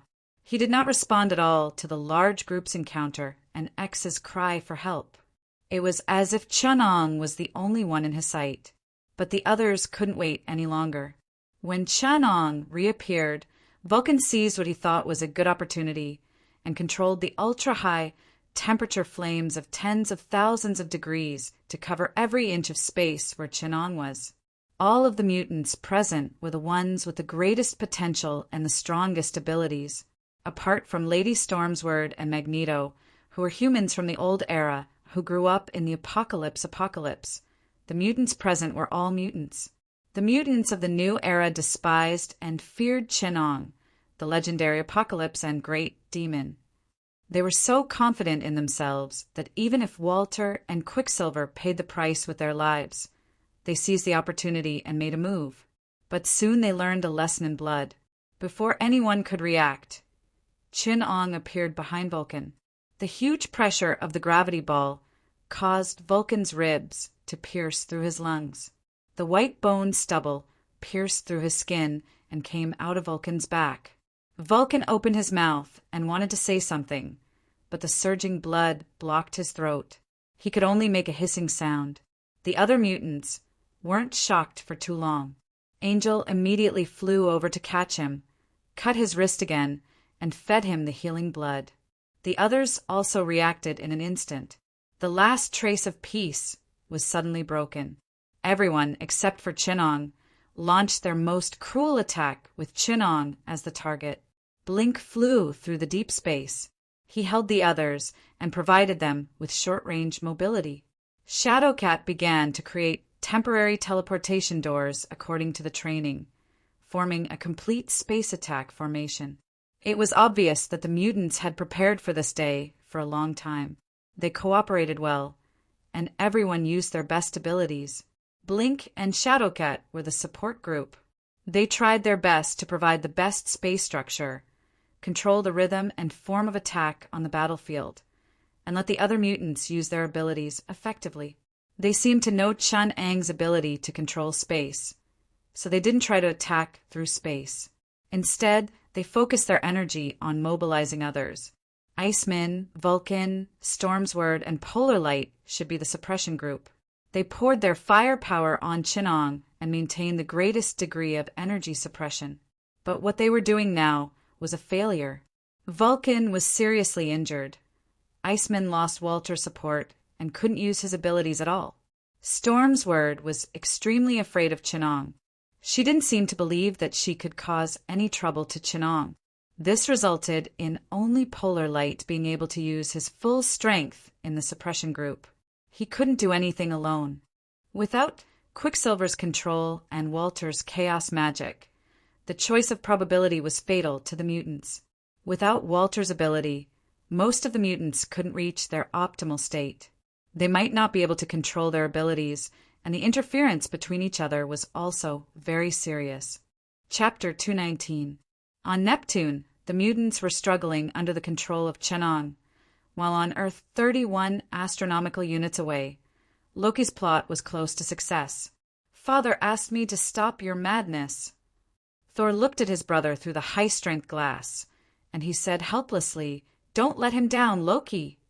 Let him down? Loki's expression was wild. He showed an evil smile and whispered to Thor, "How can I let him down?" "Thor, no one cares about him more than I do. Aren't I sharing a little burden for him? Since he is so afraid of the earth, let me rule it. Since he wants to stop me, why not come in person? Father doesn't have time. Something big happened in Jordaheim, and he has to deal with it." Thor shrugged and said with some satisfaction. Hearing Jordaheim, Loki couldn't help but stand up straight and focus a little more. He pretended not to care and asked, "What can go wrong there? Did the frost giants come? Or did you cause trouble again? Thor, did you go provoke them again? There are no more frost giants." Thor interrupted him. Loki's hand shook violently, and he asked subconsciously, "What?" Even he was a little surprised. "There are no more frost giants. They were all exterminated, and they were all frozen in the iceberg of Jordaheim. Even Jordaheim was blown up. We have checked. There are no survivors, and the last native life on that planet is gone." Thor didn't notice Loki's lost look. Loki's eyes were a little blurred, and he murmured, "There is one more. What?" Thor heard him talking to himself. Loki ignored his question and asked him, "What happened?" "I don't know. It seems that it was done by humans." Father left in a hurry without saying anything, and I didn't go back to Asgard. Thor couldn't give any valuable information. Humans, huh? Loki laughed harshly. He laughed exaggeratedly and said, "Do you believe that humans can do this? They can't even get out of their own planet." Thor didn't believe this rumor. The frost giants, who have been fighting against Asgard for nearly 1,000,000 years, may not be a respectable opponent, but they must be a powerful enemy. What about humans? Protected, believers, weak and backward humans. In the eyes of the Asgardians, humans were not a powerful race. Subconsciously, they looked down on these mortals. This was not only the psychological advantage of being revered as gods in history, but also the inherent contempt and neglect that the long-lived species had for the short-lived species. So Thor didn't refute anything. Instead, he emphasized, "Father warned you not to touch Earth. It's very dangerous here. You can't afford to mess with it." After a moment of silence, he said in a somewhat depressed tone, My hammer was lost here. There is indeed something strange about this place. Loki, I will negotiate with the humans and bring you back as soon as possible." Loki replied with a scornful smile. After Thor left, Loki raised his head again, seemingly inadvertently glancing at the camera monitoring him. He was trapped in a high-strength, transparent cage, surrounded by strict monitoring. Even if Asgard fought for it, he would have to hand over Shield's tesseract to leave here. But Loki didn't seem to be worried about this. He found a more comfortable corner and slowly sat down against the wall. He opened his 5 fingers and slowly looked at his right hand. It could be seen that his right hand suddenly flashed strangely for a moment. It was as if the light and shadow had been distorted, becoming illusory and thin. Naturally, it couldn't be seen in the surveillance, but as long as one got closer, anyone could tell that it was an illusion. With the power of the mind gem, Loki even hid it from Thor. The real Loki stood at the top of the Stark building, and Dr. Eric was busy debugging the Tesseract's tesseract. Hidden spatial fluctuations were constantly spreading into the universe, and in the eyes of those dangerous existences, the Earth was now as obvious as a lighthouse. Under the control of Dr. Eric, the powerful power of the Tesseract's tesseract tore open the barrier of space and transmitted energy, fluctuations in all directions. This kind of fluctuation that surpassed the speed of light through the ubiquitous dimensional lines in the void caused a mysterious response from the depths of the universe. On planet Ziritha, thousands of light years away, the Ziritha people stood in front of the portal of light, and invading troops were ready to pass through the portal in an orderly manner. But what Loki and the Ziritha people didn't expect was that this fluctuation was also transmitted to a mysterious dimension outside the universe. "Chief, we received some strange signals. It seems to come from another world." In the battle police dimension, everyone in the Beijing base held their breath as they stared at the information from the other dimension on the light screen. The mysterious signal received by the anchoring device, numbered SD-9527, by chance contained key information about the spatial coordinates of that world. "Can we anchor that world?" Someone asked excitedly and worriedly. "Yes, this signal seems to be used to invite the establishment of a dimensional portal. The spatial coordinate information is very complete, and we are extracting other information. The other side is providing a lot of energy, and they are inviting us." "Good. The comrades on the other side are so enthusiastic, we can't have stage fright. Order the troops to get ready." Everyone in the base breathed a sigh of relief. The previous few plane anchors of the Dimension Breakthrough Plan were either because the spatial coordinates were fuzzy or the dimensional distance was too far. Of course, the distance here was not the distance in space, but the difference in the laws of the world. The greater the difference, the more difficult it was to enter. At present, the best dimension could only be entered through mental projection. This time, the plane they contacted was very enthusiastic. Not only were the laws of the plane extremely compatible, they even sent the coordinates and provided the energy to establish the portal. It was a little too open. We are getting closer and closer to the dimensional reduction, critical point of the apocalypse. If we haven't found a new source of disturbance, we can only enter this world. The scientists and engineering teams of China and the Soviet Union cheered. Without delay, they immediately began to set up the three-phase portal according to the spatial coordinates. In the opposite world, Dr. Eric was already sweating profusely, but Loki still refused to let him go. He asked angrily, why did the progress suddenly slow down so much? The erection of the spatial portal is 9 hours later than the original plan. We don't have time. My doppelganger can't hide from SHIELD for long. But the energy load of the Tesseract cube is approaching its limit. I don't know what's wrong. Loki ignored Dr. Eric's explanation. He pointed his scepter at Dr. Eric's eyes and said coldly, give me all your power. I will give you 5 hours. Only success is allowed, no failure is allowed. The prism surface of the 4-pillar spatial portal devours the energy of the Tesseract cube like a bottomless pit. This sudden change disrupted Loki's plan. Originally, it would only take an hour for the army of Zyardar to pour out of the spatial portal. The Avengers and SHIELD would be so busy that they would have no time to find trouble with him. But now, Loki has to find a way to fight for these 5 hours. Chapter 220. The intersection of endless space-time was hidden in the depths of layers of void. Only existences at the level of the 5 great gods of the universe could peek at it, and even Thanatos was a bit lacking. This was the gate of the universe, one of the most important places in the entire world. The 3-phase portal from the X-Men world passed through here, opening a gap in the space channel between Earth and planet Kiritha, opening this 2-way channel in another direction, opening a portal to another dimension. Chun Ang's main consciousness was here. He was like an illusory shadow, hidden in the depths of endless space-time, standing at the key point of the intersection of space-time. A few exceedingly powerful consciousnesses that carried a shred of everlasting presence were firmly held in front of the dimensional intersection. Even if the rage of those beings had destroyed an area that was hundreds of thousands of light years across and crushed nearby galaxies, the energies and information in that region were mixed into a blazing sea of chaos. It was impossible for Joshua to do anything about it.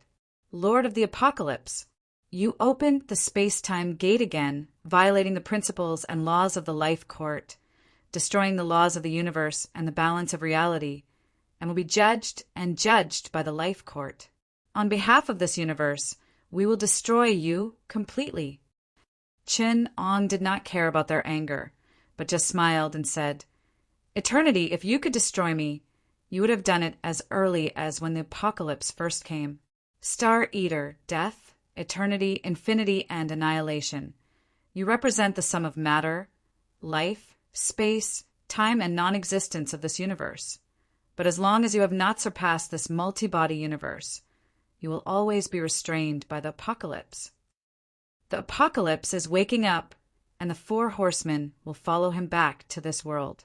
It seems that it has been too long, so long that you have forgotten the fear of being dominated by them. A more obscure consciousness with an obscure aura that could wither the soul replied, The Death Knight is mixed in my consciousness, and I can't use my power at all. Otherwise, it will cause a violent conflict of consciousness and even obliterate my self-consciousness. The Death Knight is purer than my consciousness, closer to death. Star Eater, it's up to the 4 of you. Matter Skynet is also very troublesome. The consciousness replied slowly, I have not recovered from the damage caused by the last war. Annihilation's consciousness fluctuated slightly. From the previous battles, even if we could overwhelm the 4 horsemen, we would not be able to deal with the apocalypse. This time, the Tribunal of Life still has to guard against the Lord of Apocalypse who created the apocalypse. On this world line, we have no chance of success at all. Not necessarily. Eternal, you have the deepest understanding of time among us. Do you have any ideas? Eternity was born in the instant of the Big Bang, and it was the materialization of the timeline. His consciousness was almost the future. As long as the 6 infinity gems are completed, the infinity gauntlet can be completed. Time will be out of my control. We might still have a chance. A collection of infinity gems, Nemesis. And the power of the Phoenix. Just as these consciousnesses were communicating, a vague shadow slowly appeared in the void. The moment he appeared, the 5 universe God consciousnesses avoided this existence, not daring to peek at the intersection of time and space. In the sky above the X-Men universe's Beijing base, an invisible plane was separated by a huge ring composed of more than 190 satellites. Spacecraft engraved with the Soviet flag slowly floated from the Vladivostok base, densely packed cannons like hedgehogs all over the body of the ship. The huge spacecraft battle group was like a mountain range in the sky, visible from Alaska to Lhasa. The Soviet comrades are too overbearing. This is the first contact with another dimensional civilization. How can they set the Star Destroyer cannon and vacuum shock bomb to active state?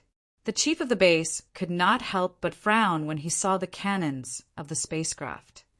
A city-level cosmic battleship has firepower at least 1,200 times more than normal.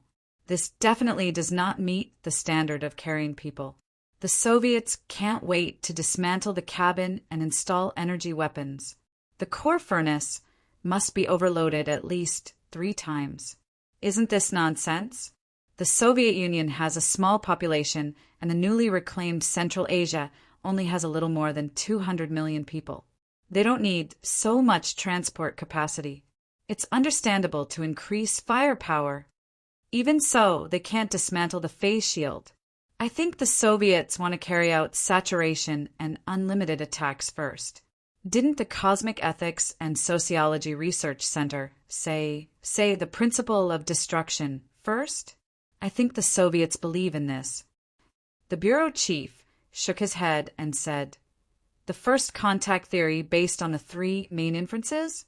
When interstellar civilizations develop to the extent of mutual contact, their technology is bound to be diverse. Each civilization is definitely ahead of other civilizations in what they are best at. This conclusion is too absolute. There are no 2 identical leaves in the world. There are no 2 identical civilizations in the universe. The differences between interstellar civilizations will reach a level where they cannot understand each other. To other civilizations, the other party's technology and culture are like magic. They have the absolute priority in their field and the absolute lead. These are 2 characteristics. Therefore, every first contact civilization, they can destroy the other party first. With the advantage of information, they can destroy the first contact civilization at the lowest cost." Someone sighed and said, "The Soviets really believe it." The base suddenly quietened down. Looking at the fleet in the sky, the staff in the base felt a chill down their spines. They seemed to have thought of something terrible at the same time, and their faces were filled with horror and fear. Someone couldn't help but scream, "They can't do this. This is a crime. We don't even know what kind of existence the other civilization is and what their attitude is. To attack them with this theory of destruction, first contact, is simply anti-human. This kind of provocative and aggressive attitude will never achieve peace." The military representative hurriedly explained, "We are not Nazis. We are just being prepared, that's all." Someone replied with a sneer, "For the survival of mankind, this is the price we must pay. We don't have time. The apocalypse is pressing us. If we don't want to be slaves to the apocalypse, we must be determined. How much can we pay for this? I remember this is a topic that has been discussed, but that is a human sacrifice, not a massacre of innocents. That's even better. Are the lives of a few aliens more important than the lives of our people? If the 3 major powers on Earth, the United States, China, and the Soviet Union, don't know each other's information, then in such an information black screen, whoever has the information first will have the ability to destroy the other party. Even the most powerful United States will be destroyed by civilizations weaker than it under the information black screen. If there is no price to pay to destroy the other party, who can resist such a temptation? No one could answer. In the theory of first contact, the strange civilizations in the universe were like people with guns. The one who fired first would have an absolute advantage. The one who had the information advantage could easily destroy the civilization in front of him, even if the two civilizations gave up on attacking each other in the first contact. The suspicion brought about by the advantage of mutual destruction still put peace in jeopardy. This chain of suspicion in the prisoner's dilemma still put peace in jeopardy. Just as the atmosphere between the two opposing factions became tense, a loud shout calmed both sides down at the same time. "Stop arguing." The person in charge of the Beijing base stood up and looked around the hall.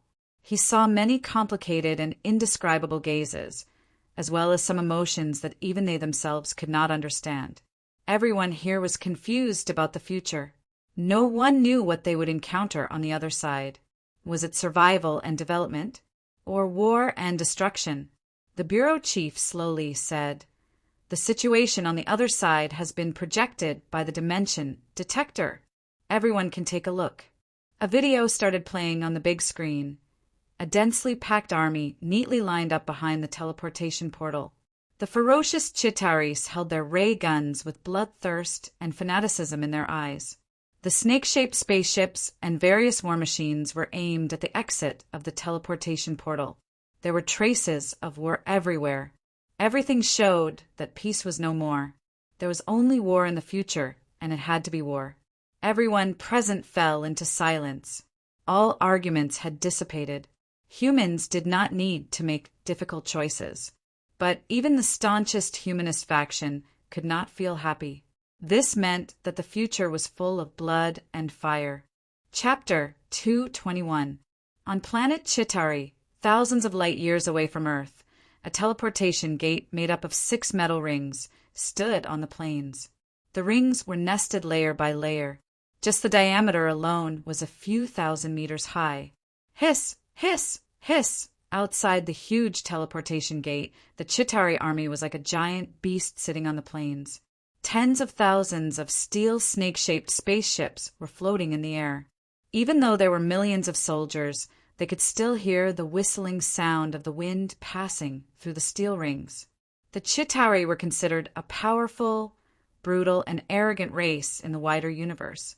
There's something wrong with the space-time gate. That useless Loki. A Chitauri with half of his face covered in a cloak sneered.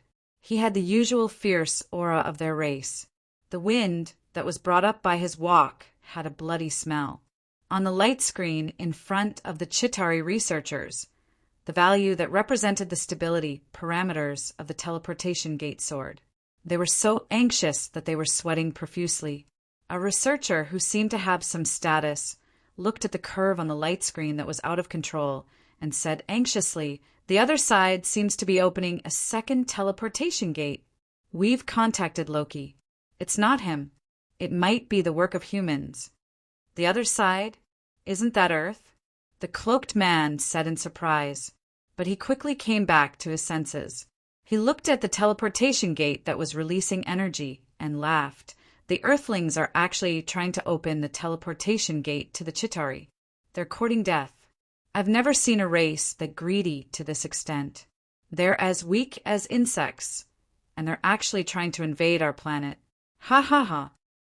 The surrounding cheetahs all burst into laughter. "Hiss, hiss, hiss! Weak and stupid races don't have the right to live in this world," the cloaked man said loudly. He took out the saber in his hand and pointed it at the teleportation gate and roared, "Soldiers, follow me and crush those insects." The Chitauri soldiers roared, "Crush them!"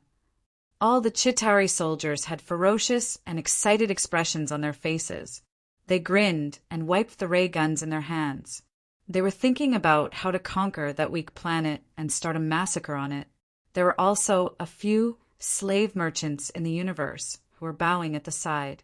They were smiling and discussing the sale of Earth slaves with the Chitauri officers. The Zataris are a military race, technological and cultural. Their economy was based on their powerful military strength. In other words, they were not a race at all, but a professional army of the Thanos. They relied on plundering, conquering other planets and civilizations to plunder their wealth, selling the natives of the conquered planets to this slave trader was an important source of income for them. Something's wrong. Lead. The scholar was a bit uneasy. The other side is trying to seize control of the portal. They're trying to control the portal on our side. What does that mean? The cloaked man didn't care. That means their spatial technology is better than ours. The scholar Walker pointed at the curved line on the screen. The two portals have achieved energy flow, even if we cut off the power supply. The Tesseract could also maintain the portal. The spatial warping data is out of our control. Get to the point. The cloaked man's voice made the scholar tremble. The cloaked man seemed to realize that he had frightened the scholar, so he relaxed a little and said, "How will these things affect us?" The scholar skipped most of the content and said simply, "We won't be able to close the portal." "So what?" The cloaked man opened his arms and gestured with his back facing the Chitauri army. "Do you think humans can pose any threat to us? We have conquered countless planets and destroyed countless civilizations. Earth is just an insignificant bug in front of them. Destroying them is as easy as flipping a hand." The value representing the spatial warping data on the screen suddenly broke through the red line. A dazzling beam of light rushed out of the portal and rushed into the sky, causing a tremor that overturned a group of people nearby. Dozens of Chitauri warriors were swallowed by the blazing energy beam, clearing an empty space in front of the portal. But this was just a flash of one-way teleportation. It was not a stable portal.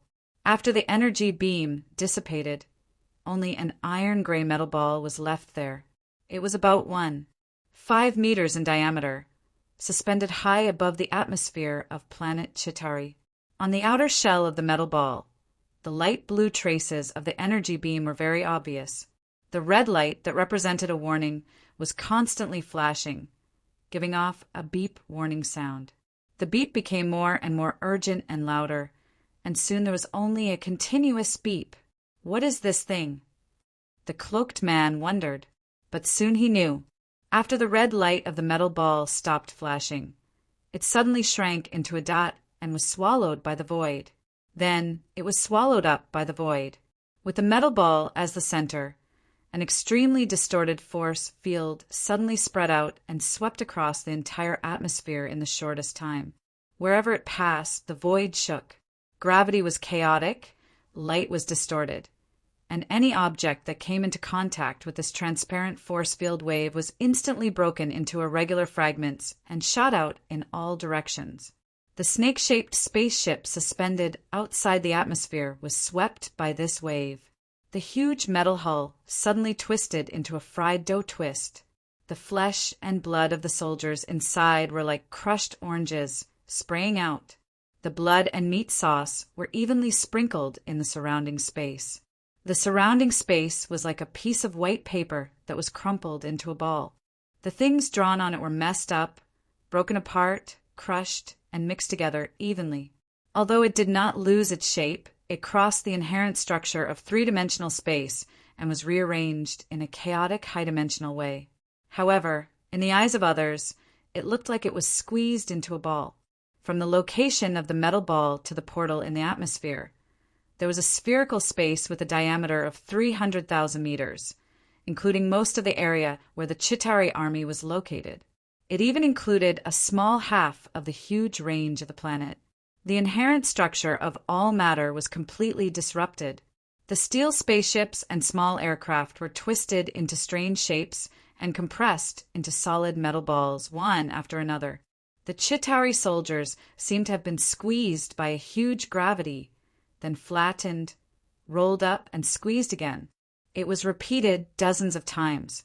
Their heads and feet were on the same level, and their brains and buttocks occupied a different space. Relatively intact corpses could only be seen a little further away from this area. Due to the gravitational disorder caused by the space shock, some organs were torn apart. All of this happened incredibly fast. 1 second ago, it was the Chitauri army, and the next second, there were corpses everywhere. On the other side of the portal, in the control center of the three-phase portal of the Beijing base, the AI stated in a calm and stiff voice, "The space shock bomb has been successfully released. The portal will be stable again in 3 minutes. Preparing the thermonuclear bomb. Preparing the vacuum implosion bomb. Preparing the gravitational deformity generator. Final debugging of the artificial intelligence. Next wave of bombardment troops. The space cruise missiles of the 2nd Artillery Unit are in place, beginning the deep space dark matter invisibility, according to the spatial structure information, readjusting the antimatter chain reaction." The humans' contact and precise strikes had achieved effective results for the Drow. What the Chitauri army never expected was that they had been attacked so ferociously before they had even set out. The humans had not sent a single soldier, but they had first launched a wave of close-range strikes according to their own rhythm of war. Derived from the war experience of the Earth era, the humans had dropped saturated firepower at the enemy's assembly point. Chapter 222. The war in the universe was different from any war that humans had ever experienced. In this regard, humans were still students. It took place in the endless universe, with light years as the unit, stars as the battlefield, stars, gravitational fields, planetary belts, and orbits. Hundreds of millions of battleships and automatic weapons fell like dumplings in outer space like scrap iron.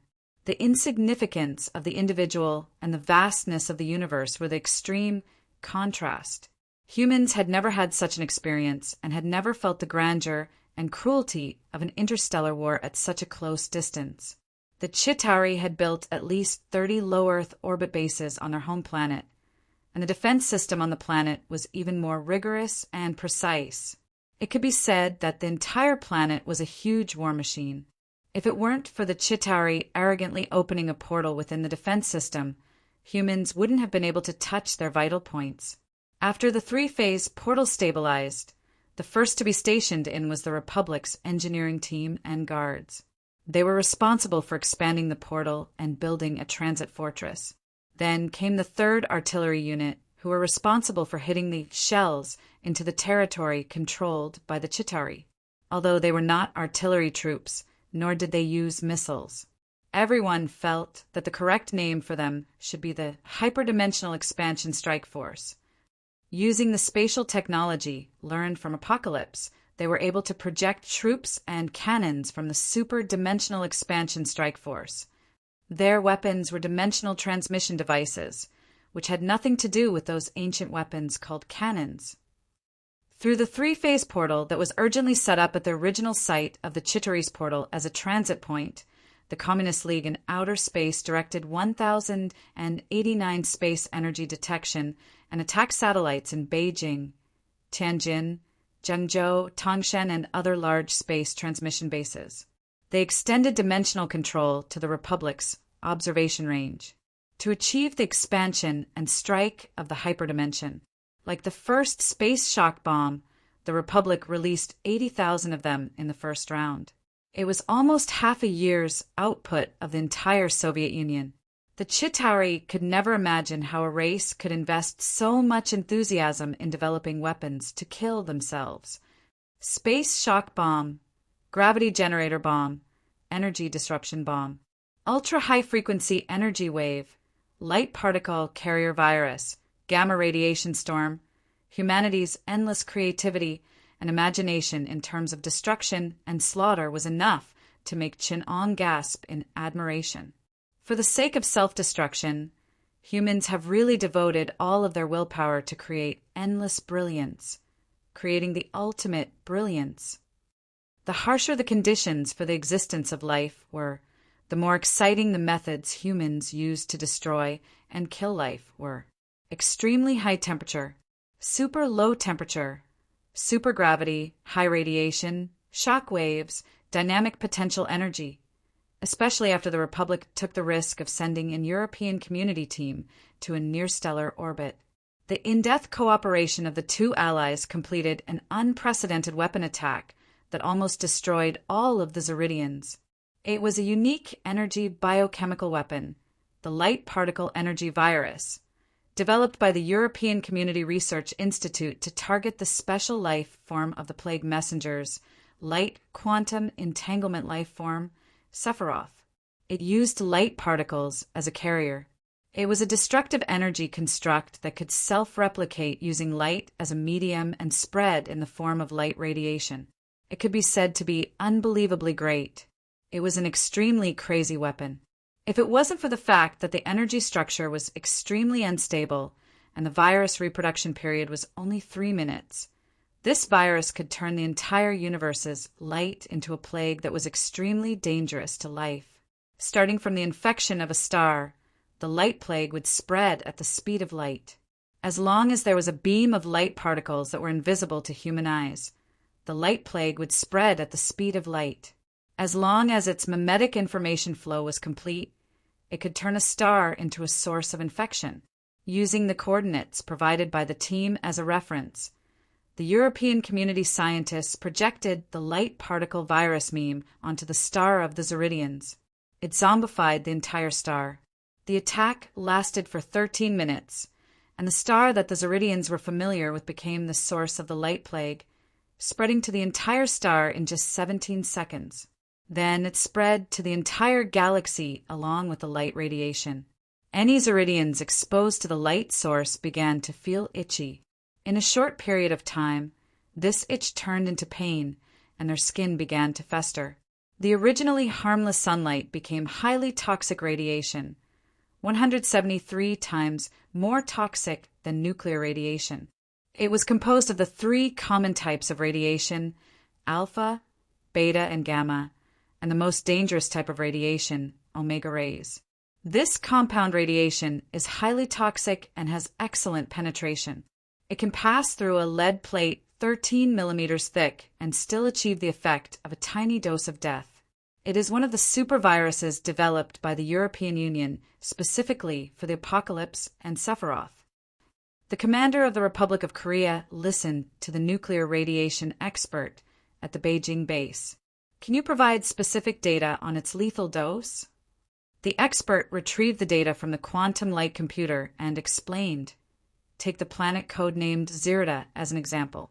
Its radiation at night is 150 million times the lethal dose. Even in a completely sealed underground 200 meters deep, it can kill the Zeridians in 3 seconds.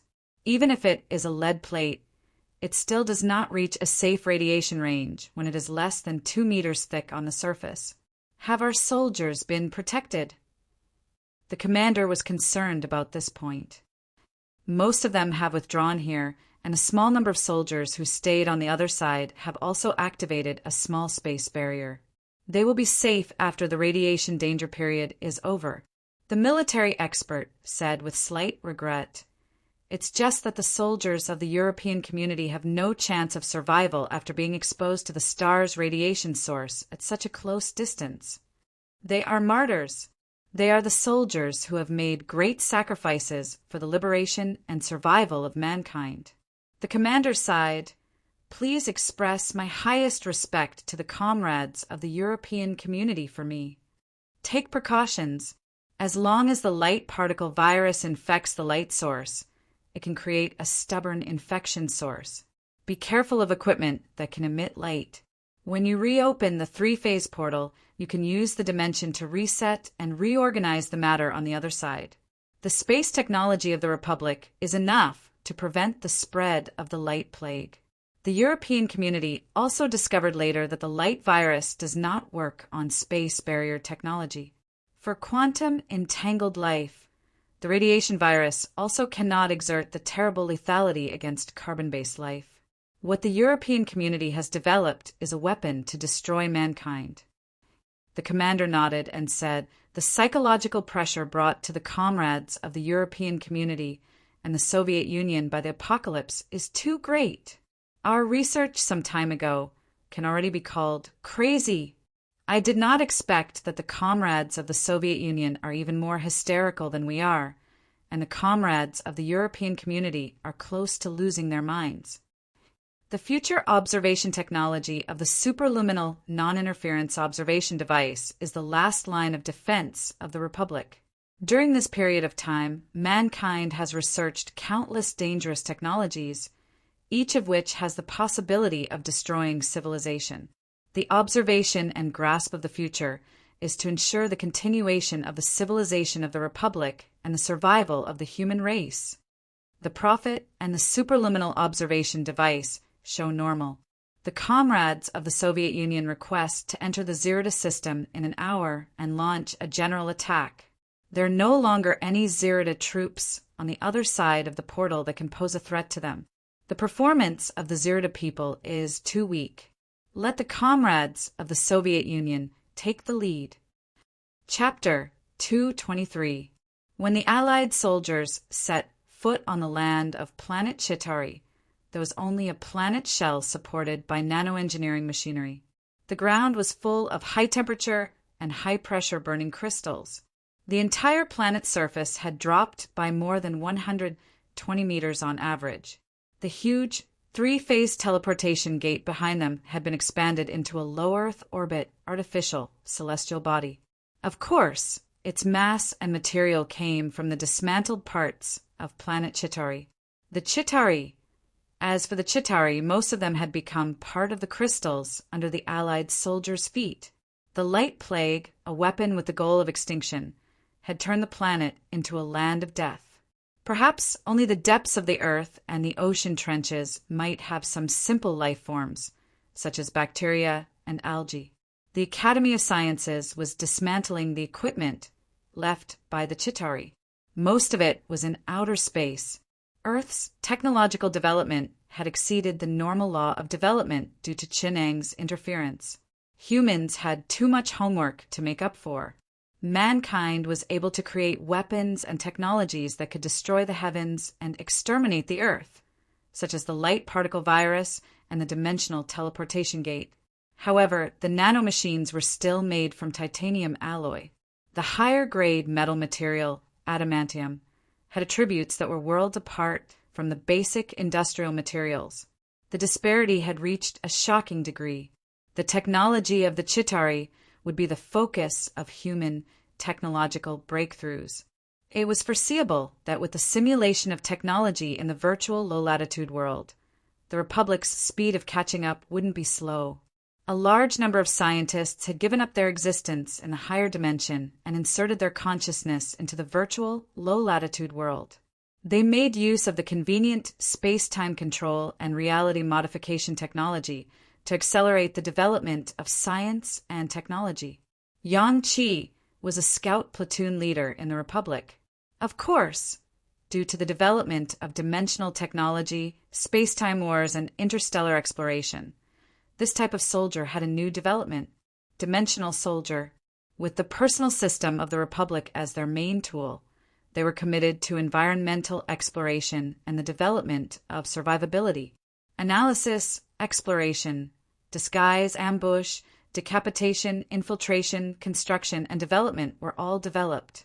They were known as a one-man army, a high-end soldier of a single civilization. The most basic ability required a space-time beacon to connect to the Republic on a completely unfamiliar planet and space-time. Of course, Yang Qi was still a trainee dimensional soldier. This type of soldier was still being explored and developed. His partner was a Soviet Red Army soldier, Barshak Petrovich Trotsky. Among the three communist countries, the Soviet Union's war technology was the most violent and direct. Barshak's equipment was a 4.2-meter tall personal armor made of secondary adamantium.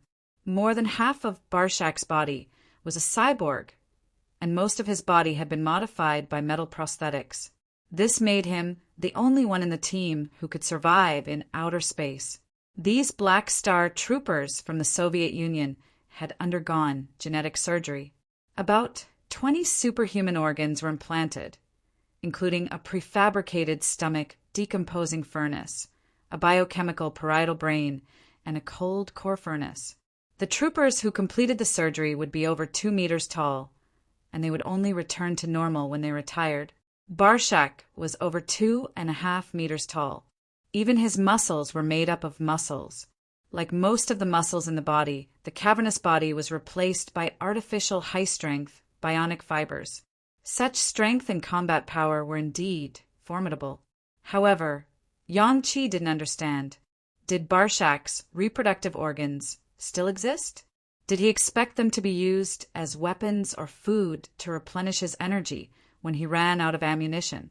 The Supreme Commissar and General Secretary Yuri fired more than 1,000 nuclear weapons here. Barshak looked at the crystallized craters around him and explained to his comrades. The main purpose wasn't to destroy the Chitari army, as most of them were already dead, but to solve the radiation problem of this planet. Brooke from the European community pretended to be helpless and said, "Our radiation weapons killed most of the life on this planet. Even the bacteria in the surrounding environment came from Earth. But the environmental problem you left behind is very serious. Even if the radiation source is gone, the remaining radiation is still fatal. It will take 15,000 years for the biological population to recover. Not because the radiation has disappeared, but because life has adapted to the environment here." Barshak sneered mercilessly. He said proudly, "Only the great General Secretary, Commissar Yuri, thought of a solution. Using nuclear bombs." Yang Qi sneered. "This is indeed a good idea. But what about the high radiation? Blow it up." Using nuclear fusion to clean up the nuclear radiation. What a genius idea. Nuclear bombs are a good thing. Barshak didn't care about Yang Qi's mockery. He took a sip of antifreeze. This was real antifreeze, a good thing to protect his biological organs. The Soviets made it into vodka-flavored, and the Black Star troopers couldn't live without it anymore.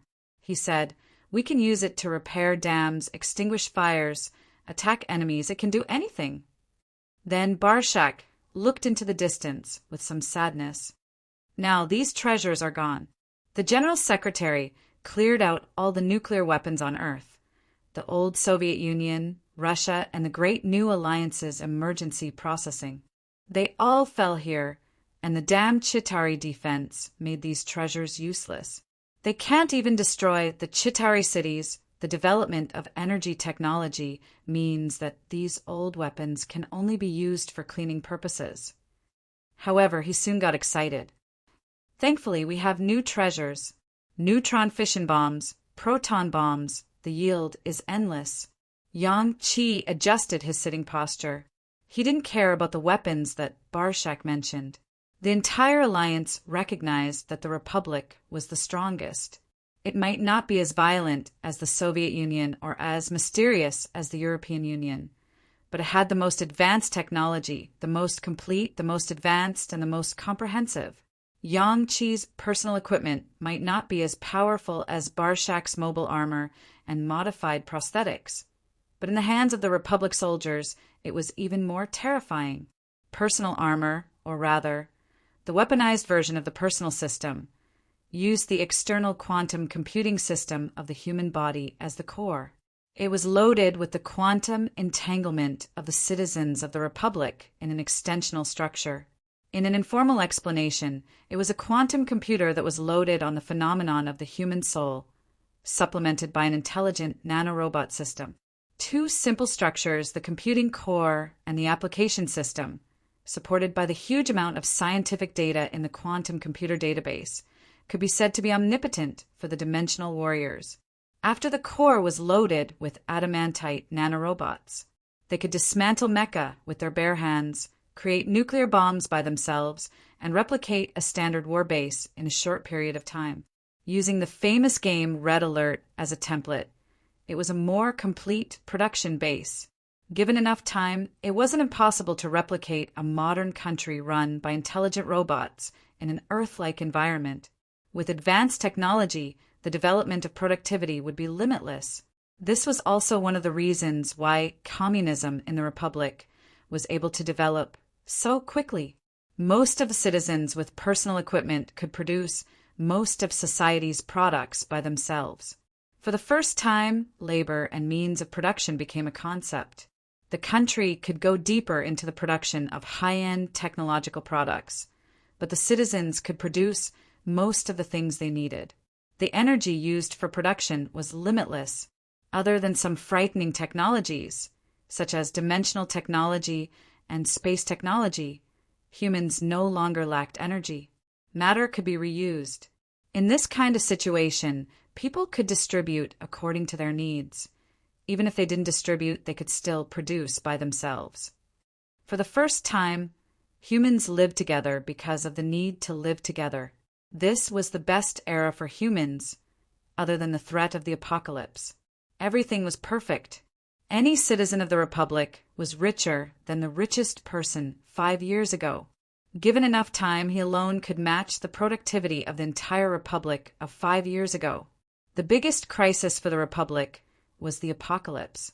However, the second biggest crisis was, what reason did the Republic have to continue existing? The citizens didn't need a country anymore. With the threat of the apocalypse, this country still had a reason to exist. It was for survival. However, without the apocalypse, what organization and form of society would mankind use to progress? Survival and development were the eternal needs of mankind. The final organizational situation of mankind was inevitably related to these two. The apocalypse told mankind that there was no place in the universe that was safe. There was only one possibility for mankind to perish.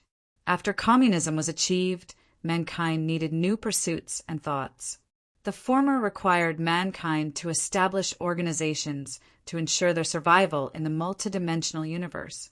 The latter required mankind to redesign a set of ideological and political systems. Chapter 224. Be careful. The Academy of Science has detected a small fluctuation in the spatial stability of planet Carita today. The energy fluctuations on our bodies may cause abnormal spatial warping. Yang-Chi was wrapped in a silver haze, and a glowing liquid substance flowed out of the light blue electromagnetic ejector, propelling him into outer space. This was the flight system of adamantium nanomachines. These tiny nanomachines might not be much on their own, but once they were replicated in sufficient numbers, it would be a terrifying thing. The fog of light around Yang-Chi was actually produced by the distortion of light by a spatial force field. The powerful microscopic force field between the nanomachines extracted energy from space, forming a domain around him that did not look big, but was actually very vast. Not only could this spatial bubble play a very powerful protective role, deflecting laser weapons attacks in the vacuum, but it could also control the movement of matter within it.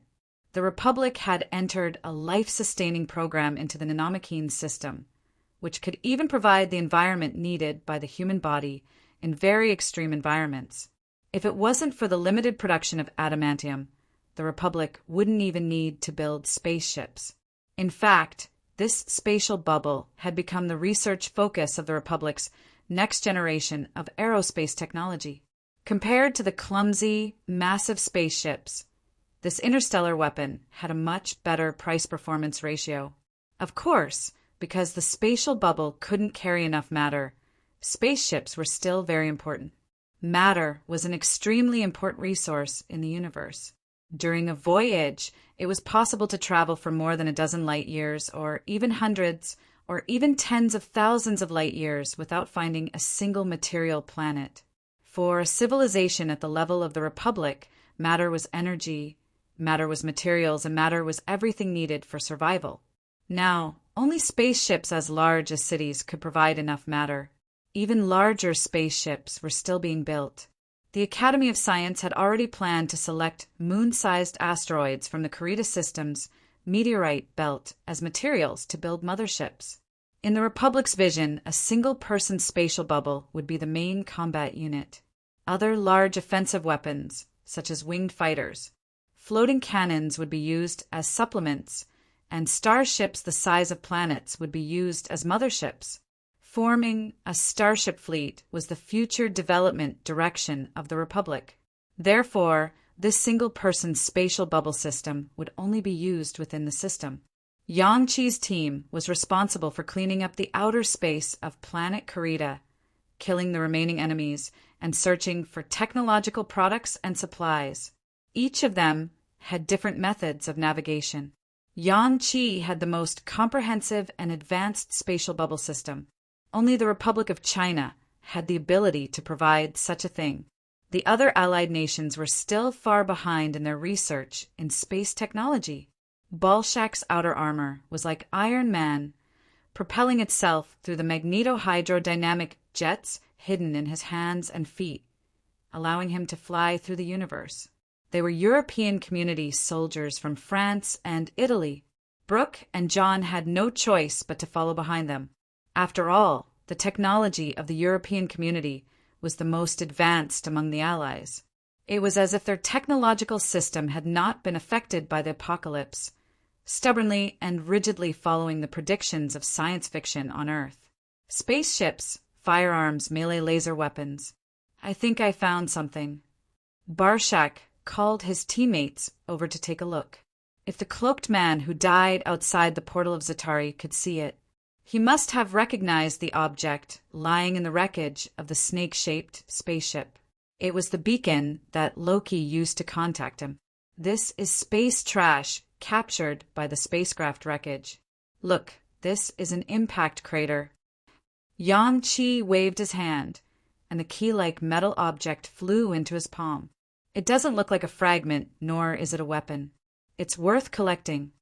That's good, Barshak complained. The people of Zatari are a group of war maniacs. They can't even be called civilized. Technology is only developed in areas related to war. There's basically no other scientific research system. The command thinks that they may be part of a huge civilization, pitiful creatures who have been deprived of their own civilization. Brooke pondered for a moment before coming up with an adjective. Just like the slave legions of ancient Persia, an army composed of aliens, but the scale of such an army has expanded to a terrifying extent in the universe. Their entire race was conquered, their civilization was destroyed, and then they became an army to serve a behemoth civilization. The Allies had guessed most of the situation. The only thing they didn't expect was that it was not a huge civilization, but a person, an individual, Terminator. On Earth, Loki walked through the banquet scene with small steps. "Sir, you can't go near here." Two sturdy security guards stopped him from approaching. This was a staircase leading to a closed area. "Can you show me your invitation?" Loki waved the cane in his hand and smiled. "I don't have that. Please come with me." The security guard signaled his companion to take his place and said to Loki. Loki looked at him mockingly as if he was looking at a tickling bug. He sneered and said, "Stupid earthling." He raised the cane in his hand that had transformed into a cane, weighed it, and smashed it hard on the poor security guard's abdomen. The sound of bones breaking came from under the cane. The strong security guard bent over like a shrimp. His internal organs were broken, and blood, mixed with dark red pieces of internal organs, spurted out of his mouth. Loki's expression was morbidly excited. He said to the body on the ground, "You need to learn how to talk to your new master." Loki killed another security guard who tried to pull out a gun and drove the screaming crowd out. It will take a few minutes for those idiots from SHIELD to arrive. I don't know when they will find out that I'm not in SHIELD. Loki was suddenly in a trance, but he quickly recovered. "Oh, already know? Then the next riddle is Hydra. I can't let you disturb Eric." Loki tried to contact Zirida while casually killing humans. The cane in his hand emitted a blue light that hit the human body. Even the body was difficult to preserve. There was no response from Zirida, which made Loki a little puzzled.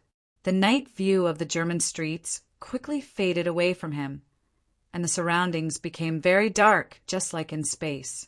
Yang Qi's team was surprised to find that the metal keys in their hands began to glow, and the surrounding space slowly shrank, making Yang-Chi feel that the space bubble was unstable. Loki! A blue figure fell from the sky and blocked Loki's attack with the round shield in his right hand. He swung the shield in his hand and hit Loki's chest heavily. Loki, who was caught off guard, lost control of the cane and fell to the ground. The cane fell from Loki's hand, and the light of the gem on it began to flicker erratically, as if a large amount of energy had been taken away out of thin air. It dimmed, and energy shot out from the gem, and a strong explosion occurred between the two. Loki reached out to block the beam that was coming at him, and Captain America also hid behind the shield. After the dazzling light dissipated, a tall figure first appeared in the sight of the two. He was wrapped in metal armor, and the ferocious armor exuded naked violence. Next to him was a young man with an Asian appearance. He was wrapped in a glimmer of light and looked around in surprise. Chapter 225. The sudden change in space and time made Yang-Chi feel a little dizzy. He opened his eyes and found himself standing in a familiar yet strange place. Beside him were high-rise buildings, and beneath his feet was the asphalt road. The exclamations and noises of humans rushed into his mind in a chaotic manner. From the space of another world to the streets of Berlin's bustling city, Yang-Chi felt as if he had fallen into a dream. He really could not tell if this was real or an illusion. Ever since the advent of the apocalypse, it was as if everything had been buried in the dust of history. Although it had only been a few years, seeing these scenes in his memory again made Yang-Chi feel as if it was a lifetime ago. Barshak was next to him. The big guy looked good and was looking at everything around him in high spirits. Yang-Chi also noticed the German words on the shop signs next to him. Thanks to the loading of the Republic's personal system, he knew all the languages on Earth, including several alien languages collected in the database. These knowledge and skills were loaded into his quantum phenomenon soul outline. It was deeper than his memory, just like his innate wisdom and instinct. There were no side effects. This is Earth. Yang-Chi was somewhat puzzled, but also somewhat certain. He was familiar with everything here to the bone. The database of his soul periphery could find countless pieces of information that matched this place. There were identical street photos, satellite photos, and virtual models of the old world sand tables. This is Berlin. A man wearing a star-spangled blue tight-fitting suit came up to him and asked politely, "Who are you people?" Yang-Chi looked like a shadow, shrouded in light and shadow, while Barshak, who was beside him, was even more so wearing a mobile armor. The malevolent mechanical creation completely embodied the aesthetics of a warring race, the violence, terror, and malevolence of a war machine, coupled with his strength and height that exceeded the limits of human beings. No one would believe that they were humans, even the most human-like European community warriors. When they got out of the sci-fi aircraft, they were not convincing at all. Captain America vigilantly guarded against the man who looked like an Asian in front of him. He knew that there were many aliens who looked similar to humans, like Loki, who was being hunted. The Asgardians looked exactly like humans. I can't contact the command, but the spatial spectrum here is very familiar. It seemed to be the world on the other side of the three-phase teleportation gate. We might have been sucked in by the portal's space-time passage. I don't know who set up a space-time beacon here, but the portal has anchored us here. Bruce informed everyone through the earpiece. Execute standard exploration procedures and act according to circumstances, Yang-Chi ordered. The team stood between Captain America and Loki so that neither side dared to act rashly. Captain America was worried that they were Loki's accomplices, and Loki was very afraid of the people behind them who suddenly teleported them. The stalemate didn't last long, and soon Loki felt impatient. He didn't pay attention to these people who suddenly appeared. In other words, he had never considered anyone other than Asgard and a few other existences as trouble. What he had just done was out of the schemer's instinctive vigilance against unexpected events that disrupted his plans. Loki looked gloomily at Yang-Chi and the others. He said to them with a cruel smile, "If you are unintentionally involved in this dispute, then we are not enemies. This is Thanos' conquest of humanity. His will is being thoroughly carried out, and I am the master of this planet beneath your feet. By the order of the great conqueror of the universe, the king of war, Thanos, I will be the king of the world." At this point, Loki deliberately paused and leaned forward slightly. In an inviolable tone, he said to Yang-Chi, "Now tell me, are you friends or enemies, or have nothing to do with it? The planet under your feet, are you talking about the Earth?" Yang-Chi did not react too much to the word Thanos, as Loki imagined. Instead, he asked a self-evident question with an inexplicable doubt. "You said you were the king of the world, because an existence called Thanos gave it to you?" Loki's words reminded Yang-Chi and others of an important piece of information. Loki felt impatient, and he barely maintained his aristocratic demeanor, that exaggerated and artificial sense of the stage. "Are you confused about the authority of Thanos? Or because of a little sympathy, you are indignant about the future fate of the indigenous people on this planet, which makes you try to question its authority? Question my status and appointment? It seems that you don't know the meaning of the name Thanos. What do we want to know? Do you know that what it says is the law of the universe?" Yang-Chi's face was expressionless. "It's not just the law. It's the universal principle of the whole universe, a kind of fate, an unquestionable fate. The fate of the earth is to be ruled by me, and the fate of mankind is to be conquered by me because I am God.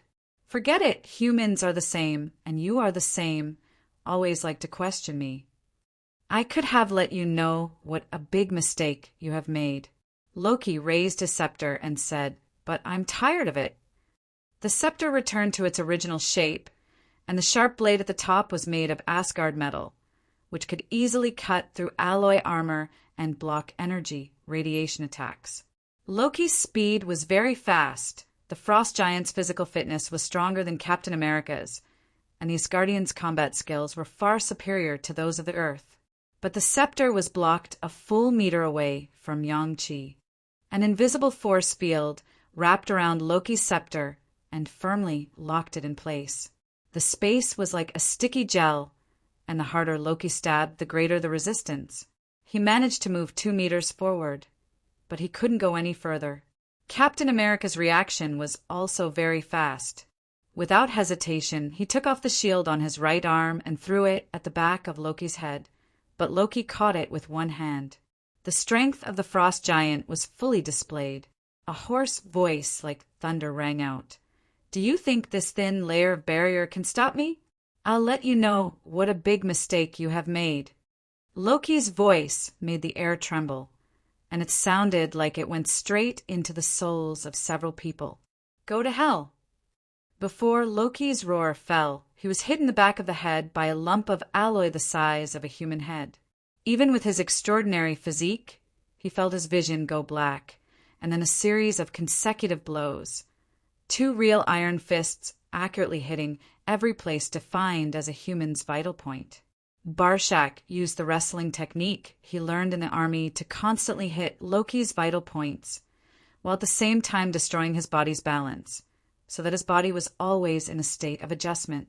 Captain America could always make up for the previous blow at the most appropriate time, so that Loki had no chance to react.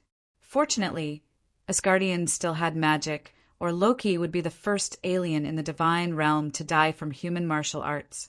Using the power of the soul gem, Loki made a mistake in the two's consciousness. His hands were inevitably a little off, and there were some problems with their coordination. That was how they got out of this state. "Do you know anything about Apocalypse?" Loki heard the voice behind him, and a sense of danger that made his tailbone tremble firmly enveloped him. Through the ESP, Loki saw Yang-Chi's palm aimed at the back of his head. The energy gathered, and the feeling of tearing space let him know that it was not something fun. "Yes," Loki answered honestly. He raised his hands, indicating that he did not want to resist. "Please don't be agitated. I surrender. You can arrest me. Look at what you've done. Captain America gritted his teeth. Loki looked around at the wounded and dead bodies around him and said dryly, I'm sorry about this, but you can't kill me. But you can't kill me. I'm an Asgardian, a diplomat. You have to judge me for my crimes together with my father Odin. I don't care who you are, Yang-Chi said behind him. I just want to ask, what is your relationship with Apocalypse? I've only heard of him. Apocalypse and his 4 horsemen will bring unprecedented disaster to the universe. He has hurt many people and destroyed many civilizations. But that has nothing to do with me. I am also his enemy, and Asgardians will fight him to the death. If you have a grudge against him, then we should be friends. Loki wanted to turn around, but the infinite rising warning in his heart reminded him that it was better not to do so. Liar, you betrayed Asgard. Captain America exposed Loki's lie. Since you have nothing to do with Apocalypse. Yang-Chi controlled the nanomachines to cover Loki's head. The creepy touch made Loki very uncomfortable. He always felt that there was a sun behind him that would explode at any time, and the surrounding space began to become unstable. The power that could tear him apart was like a knife on his back. Chapter 226. Lady Stormsword stepped into the void outside of Neptune. The energy storm behind her was like a prairie fire, pouring down in torrents. Although there was not enough time to brew, the radiation concentration and intensity of the cosmic storm had not reached its limit. It was not comparable to the radiation storm in the natural state of the universe, but it was enough to trigger a solar storm that swept across the solar system. Violent energy surged and surrounded Lady Stormsword, causing her small figure to expand thousands of times. Her body, made of pure energy, was like a god or a spirit. Apocalypse, you may not be invincible. The last thing you should give us is time. As Lady Stormsword roared in anger, the energy outline outside her body completely faded, merging into the crazy solar storm. On the other side of the S.H.I.E.L.D. headquarters, Nick, Hill, and the others had long been frightened by the series of detection data. Once a solar storm of this scale was formed, it would be enough to melt the surface of all the planets in the solar system. Anything above minus 3,000 meters above sea level would melt into magma. They could not have predicted this kind of disaster at all. The response measures and disaster emergency procedures were just a joke on paper by the NASA. Lady Stormsword's complete outbreak did not pose any threat to Chennong, but it almost scared the people on Earth to death. Why can't the space-time corridor be activated? Do you know that this will make most of S.H.I.E.L.D.'s response measures completely ineffective? Without space-time backtracking, we will lose this most important link. Our plan to save Earth will fail by at least 3/4. Didn't you tell me it was foolproof? Nick roared at his subordinates, agitatedly. His black face was flushed red as he questioned them angrily. There's a higher-level interference source. 10 minutes ago, the space-time interference curve fluctuated greatly. The interference value suddenly exploded, and the entire timeline cannot be stabilized to the extent that we can travel through time. I'm not asking you what the reason is. I'm asking you if you have a solution. Maybe Stark has a solution. Bang! Nick pressed his subordinate heavily against the wall and glared at him with his remaining eye. Do you have any more bad news for me? Yes, sir. The solar storm may just be a prelude. Its purpose is to trigger something even more terrifying. Nick looked at him silently and suddenly asked him calmly, What is the prelude? It's the charging of the electromagnetic cannon before firing, an ignition of the nuclear bomb before it explodes, the detonation of an atomic bomb before a hydrogen bomb explodes. Feeling the pressure on his neck getting stronger and stronger, and hearing his neck bone wailing, the researcher didn't dare to say anything more. He quickly spat out the truth. The solar wind is only increasing the temperature of the sun and then heating up the core of the sun. Once the core temperature reaches 100 to 200 million degrees, the nuclear fusion of helium will begin. Yes, the temperature will increase rapidly. This will further increase the helium fusion rate and reaction zone, but it won't increase the pressure. Therefore, the sun's core would not expand steadily. The thermal runaway reaction causes the star to release 1,000,000 times more energy than a normal star in a matter of seconds. Our sun will become a white dwarf, and Earth will be vaporized by this process into free matter. Helium flash. Nick's muttering was heard by the researcher, who nodded as if he had just been pardoned. It's helium flash. Are you kidding me? Agent Hill closed the curtains and walked into Nick's office. SHIELD can't do anything about this. Our imagination isn't crazy enough to come up with a plan to deal with a solar explosion. These words made both of them silent, as if they had a flash of inspiration. Nick was the first to react. He hesitated and said, "There isn't? Why do I think there is such a plan?" Hill looked at him thoughtfully. Suddenly, both of them shouted, "Howard Stark!" Chin Ong didn't seem to care about the humans on Earth who were being shot. Neither the solar storm nor the helium flash could threaten him. Lady Stormsword also knew this, so this move was more of a hostage and exchange. The safety of Earth in exchange for the survival of the mutants and their safe departure. However, this did not stop Chinong from completely erasing Dakin's consciousness.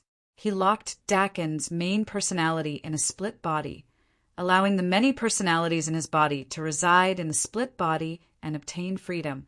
This was like another form of resurrection, because Dakin himself didn't know how many personalities he had. The ones who died in front of him, the ones he wanted to save and remember, the characters he had seen in movies and animation. How many characters there were in his memory and imagination. How many personalities there were. Of course, most of this was pale and one-sided. Walter? Quicksilver? Professor? Magneto? The mutants all saw their split bodies. They watched in horror as countless splits of different colors were born from Dakin's main body.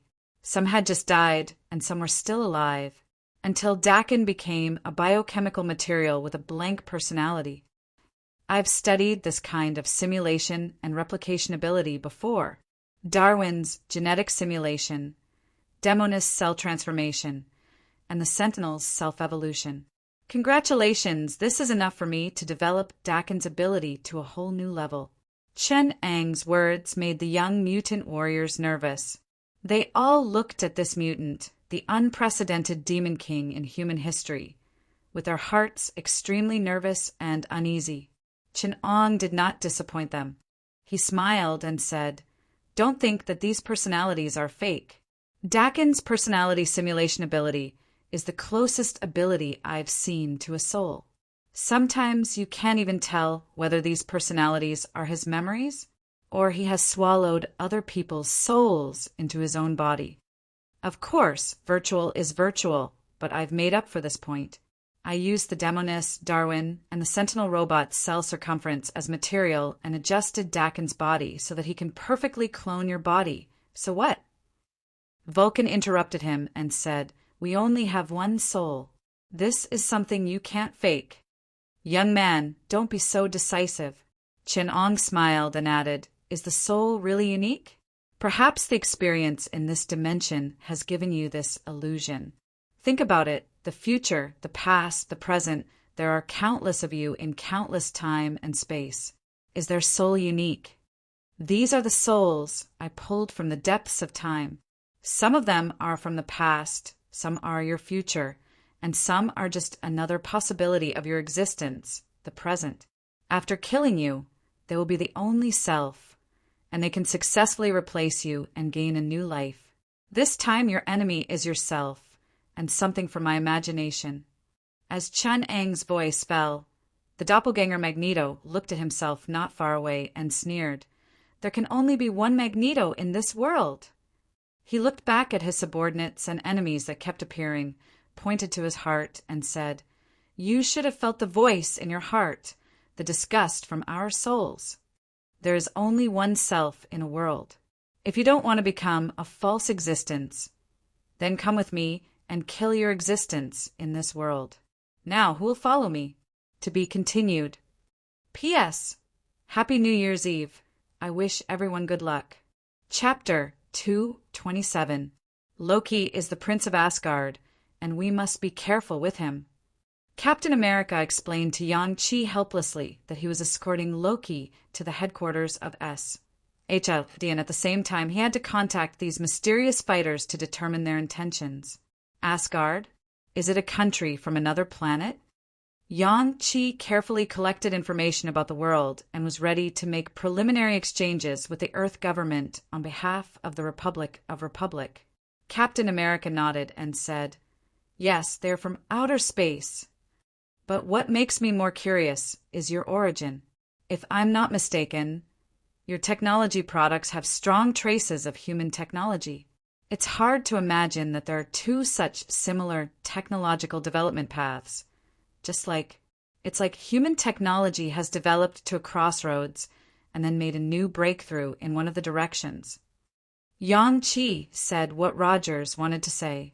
He looked at Captain America and said, "It's hard to imagine that there is such a similar technology tree in this world, right? Unless there is a race whose physiological structure, planetary environment, historical traceability, and logical thinking are so similar to humans, and in extreme accidental circumstances, their historical development happens to be similar to that of humans. Of course, it's not impossible, but we have a better explanation." Captain America thought for a long time and finally said the word, "Parallel space." Yang-Chi did not admit or deny it. Although the answer is very close, it is still some distance from the truth. Although he does not agree with the practice of humans in this world, Yang-Chi still chooses to respect the law enforcement power of the sovereign country of the Earth. After all, not every country can be as decisive as the Republic of Republic or thunderous to solve the problem of contact with aliens. Judging from Loki's ability, Asgard is obviously a country with technology and strength that far surpasses that of the Earth. The U.S. government will choose this way. This is also reasonable. They are not like the Tri-Nation Alliance Army, which has leapfrogging black technology and military strength that can beat and even destroy the Chitauri army. Several people flew from Berlin to New York in a Quinjet. SHIELD has obviously adapted to the endless stream of aliens and superpowers during this time. Reformers, scientists who invented black technology, God, magicians. In the short span of a few months, several battles that could destroy Earth had taken place, and the number of powerhouses that could destroy the world was endless. Even if their true form was the calamity, the bane of mankind, and the Creator were excluded, a certain God, as well as the group of angels under him, the number of powerhouses who had the thoughts and the ability to move the world were far more than 10. The Hulk sealed on the moon, the gods of Asgard, the destroyer tyrant that ruled an entire universe empire, a secluded inhuman clan. There was also the mysterious group that had recently appeared on Neptune. These existences that seriously threatened the safety of Earth forced SHIELD to search for the evolutionary equation on the monument of life and time, crack the manufacturing method of the Sentinel on the monument of death, and create the intelligent life Ultron.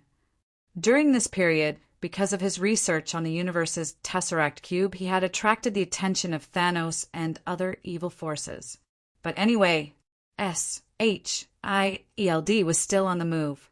Sometimes he felt helpless and could only watch his own fate from the sidelines, drifting freely without anyone to rely on, maintaining the survival of the entire human race on a fragile balance and possibility, or on the idea of a dangerous existence. The surface temperature of the sun has risen by 4 million degrees. Is the star core temperature measurement spectrometer of Stark Industries in place? This temperature is already very dangerous. SHIELD was in a panic, and everyone was running around, passing data and information. They were observing the star near Earth and the situation in the Black Buddy region of Neptune. All the data showed that this young star was heading towards death, whether it collapsed into a white dwarf or expanded into a red giant. The Earth less than 9 light minutes away from it would melt, evaporate, and disappear completely. And all this was because a certain existence on Neptune wanted to trigger a helium flash and manipulate a cosmic storm to heat the sun. The core temperature is 60 million degrees, and it is still rising at a power of hundreds of degrees per second. It is less than 5 days away from the danger line of 100 million to 120 million. Not good. The temperature is increasing rapidly. We don't have much time. What's the situation on Earth? Agent Hill asked. One of the researchers stood up and quickly replied, "The Earth's temperature is normal. The spectrum measured on the surface hasn't fluctuated much compared to 3 days ago. However, outside the atmosphere, the spectral temperature has exceeded 600 degrees, which is equivalent to a large-scale solar storm. All the light radiation carrying energy will inexplicably disappear after entering the atmosphere. It's like the Earth is protected by a cover." It was hard to say whether the person who triggered the cosmic storm on Neptune was more powerful or the person who silently controlled the entire Earth was more terrifying. Agent Hill then noticed that the psychological state of his scientific elites was abnormal. Their eyes were dull and they were in a trance. Obviously, they were affected by the astronomical data of Neptune and the Sun. It was also the first time that Agent Hill came into contact with this terrifying world. Hidden under the world of ordinary people, the cruelest secrets in the world of SHIELD, and the facts and truth that were mostly different from human cognition. "How's Neptune?" Nick Fury hurried out of the office. The first thing he was concerned about was the situation on Neptune. Reduce the detection level of the sun's temperature and assign people to Neptune. That's the cause of all this. It looks like the situation is dire. Agent Hill pointed at the data on the screen and said, "There are a few large fluctuations in a few physical quantities. There was even an astronomical magnetic storm just now. Even the most conservative estimate is that Neptune's magnetic field must have been destroyed. Right now, the planet's gravity distribution is extremely uneven. How many large fluctuations in physical quantities are there? The magnetic storm is one, and so is the light radiation. There is also the cosmic storm that swept through the entire solar system. There are too many abnormal energy fluctuations, such as temperature, mass, and gravitational force. There is more than one person there. Our Creator's opponent is not simple either." Nick was hesitating if he should risk losing a few satellites to adjust the detection orbit when someone interrupted him. "Director, Captain America wants to see you." "Let him come in." "Wait, is there someone else?" Nick suddenly realized. Chapter 228. When Yang-Chi saw the familiar figure again from the screen around him, his heart almost stopped. Let me tell you, although he was wearing a mask, the suffocating sense of oppression, the chilling dominance, the arbitrary style of doing things, and the familiar technological traces of the Skynet base all reminded him of that terrible name. The name that had been repeating in his ears since he came to this world. "You know Dr. Doom?" Captain America was keenly aware of Yang-Chi's stiffness and shock, and also thought of the possible secrets between them. Yang-Chi locked onto the Skynet base in Manhattan through the satellite in outer space, and flipped through the photos and information of Chunong one by one, frowning. The more he flipped through the information, the more he was sure of his terrible guess. "He's called Dr. Doom here." Captain America was dumbfounded. "He has other names." "Oh, right, he borrowed the name of a super criminal, so he's not called Doom. Then I remember you mentioning his name." "He's the Apocalypse," Yang-Chi replied in a heavy tone. "That's impossible. The Apocalypse is another very terrible evil existence." Nick, who hurried over, interrupted Yang-Chi's words. "He's definitely not the Apocalypse. The real Apocalypse is still under the surveillance of the 5 universal gods." Thor, who was next to Nick, also added, "We've been at war with the Apocalypse for more than 1,000,000 years. The Apocalypse is the real god, and that person has no divinity." We don't have as long a history of war as you, but we were expelled from our homeland just a few months ago, Barshak interjected.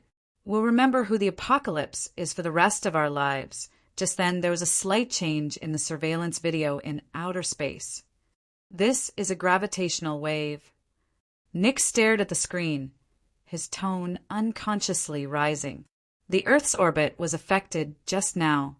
According to calculations, there's a problem with Neptune's gravitational force. What does the monitoring data of the gravitational wave represent? The researcher next to him hurriedly explained. This is what the simulation of such data should look like. He tapped lightly on the keyboard. On the screen, the orange elliptical sphere representing Neptune was split in half from the center of the sphere. The entire planet was divided into two debris of different sizes. The smaller star remnant was captured by the sun's gravity and flew toward the inner part of the solar system at an extremely fast speed. The diameter of Neptune is nearly 50,000 kilometers. The fighting there has become so intense. Change to Stark Industries' deep space exploration satellite. I want to see what's going on, Nick ordered.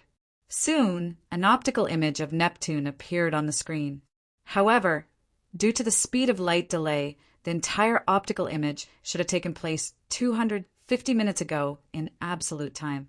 A huge gap had appeared on Neptune, and it had lost almost a third of its original mass. This frozen planet had now turned into a fiery hell, and super-hot liquid erupted from the core, covering the entire planet. The world that the Asgardians called Jordaheim. It had already disappeared from its original orbit and was now located 500,000 kilometers away from its original position. The gap on the side of the planet looked like an incomplete fist print no matter how one looked at it. The original material, the gap, turned into a comet with a long tail. Unfortunately, it was flying towards the Earth. Nick had a feeling that there were more lice than lice. Anyway, there were still 4 years before the Earth, and the sun was going to explode in a few hours. There was less than a year before the end of the apocalypse, and there were less than 9 hours before Loki led the aliens to attack. So he could wait for the helium flash of the sun to destroy the alien army and the entire human race. Then let the apocalypse and Neptune's comet return without accomplishing anything. Nick shrugged at Captain America and said helplessly, that Asgardian should be allowed to see how dangerous the Earth he wants to conquer is. If he were to stay in my position for a minute, he would feel that he is better suited to suckling at home. Captain America sighed and said, I thought I could enjoy peace this time, but now it seems that World War II was a little safer. Can this image be clearer? He pointed to a few black spots on the larger wreckage. On the wreckage of Neptune, at the location of the larger black spots, several star fragments became asteroids around Neptune, and under the control of Magneto, they searched the entire planet. We have lost track of him. His speed is too fast, and the surrounding energy reflection is too strong. It has blocked the background electromagnetic radiation of the universe. It makes it impossible for me to lock onto him. Magneto floated outside Neptune's orbit, scanning the surrounding electromagnetic waves. He hoped to find some clues about Chanong, although the professor has helped us control a large group. The apocalypse has caused serious mental damage to him. Such a crude suppression of his other personalities will have an extreme negative impact on his injury. The seeds planted by apocalypse are germinating, and those personalities will devour each other, kill each other, and learn from each other, which will only produce more terrible things.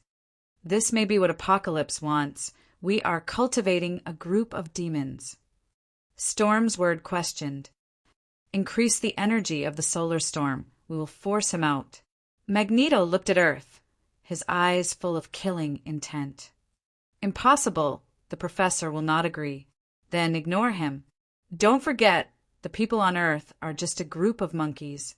This is an insult to humanity from Apocalypse. Magneto looked back at her angrily and asked, If you think they are humans like Charles, you will not come here with me. Restoring human identity and allowing mutants and humans to truly merge as one. This is the common ideal of the Dark Templars. Storm's word was silent. She did not agree with the professor's choice to accept the identity of Starling, so she chose Magneto, who is committed to returning to humanity. But in her heart, the professor will always have more authority than Magneto. I can't do it. Once I intensify the reaction process of the helium flash, the professor will force his way into my brain and control me. You know, the only thing in this world that can restrict the professor's psychic abilities, other than Apocalypse, is his own moral code. You have changed, Aurora. The voice that suddenly appeared in her mind shocked Stormsword, but when she reacted, she only felt sad. Stormsword said absent-mindedly, "Professor." She looked around at the deep darkness and the twinkling stars around her. The identity of humans does not lie in genes and bloodlines, nor in the past and the present, but in love, emotion, and the future. Apocalypse did not create humans, because the real creators of humans are always themselves. He can reproduce history, tamper with people's minds, and create human bodies. But the real thing that gives human souls and life is something that cannot be changed. Love. Where there is love, there is life. Look at the people who really exist on Earth. Their joys and sorrows, their love and life. This kind of touching and reality will not change because of the hypocrisy of their ancestors. They are also human beings, and we have become star spirits. But they stole our history, leaving our souls without anything to rely on. Stormsword could not help but sob. "Sigh, Aurora, help me control the group." The professor did not dwell on this point, but pleaded with her. The Apocalypse has injected too many memories and emotions into him.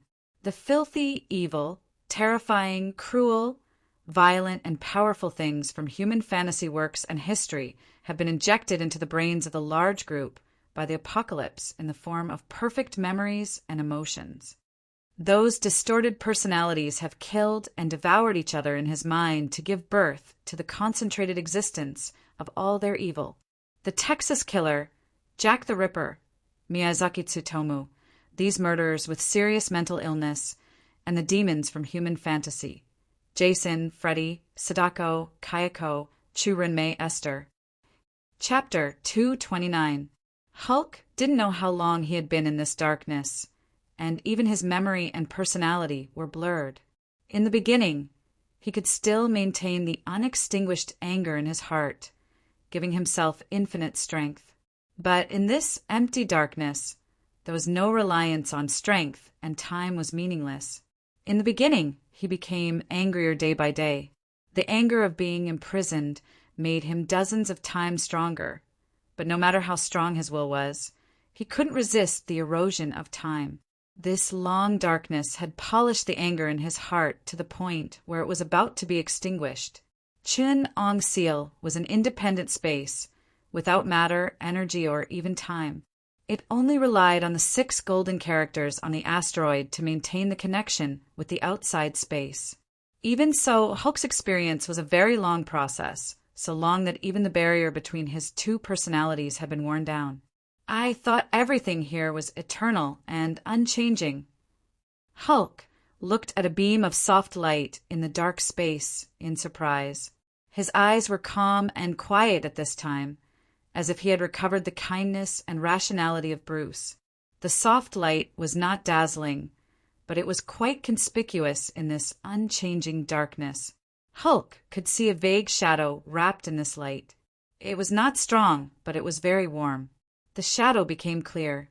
It was a gentle and wise old man, sitting in a wheelchair and looking at him with a smile.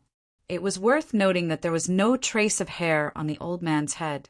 The bald old man had the scholar's aura that Bruce was familiar with. He was calm and wise, and his eyes seemed to see through the world. They were penetrating, clear, pure, peaceful, quiet, and joyful. His calmness and sincerity could be seen in his eyes. This was the window of the soul, and he opened his clear heart to Hulk to see. Such a person. Even Hulk found it difficult to have malice and anger towards him. His calmness even infected the anger under Hulk's calm appearance. Of course, this place is not eternal, child. Apocalypse just distorted the space here and stretched time to a very long limit. He hoped to use the world to erase the anger in your heart. No emotions. Without anger, Hulk will disappear, and in such an empty place, Bruce can't live. But he failed. Hulk smiled and said, I want to thank him because I found that I can control my anger now. I won't lose my mind again. My power is truly in my own hands. Bruce, Hulk, has become one person. The bald old man laughed kindly.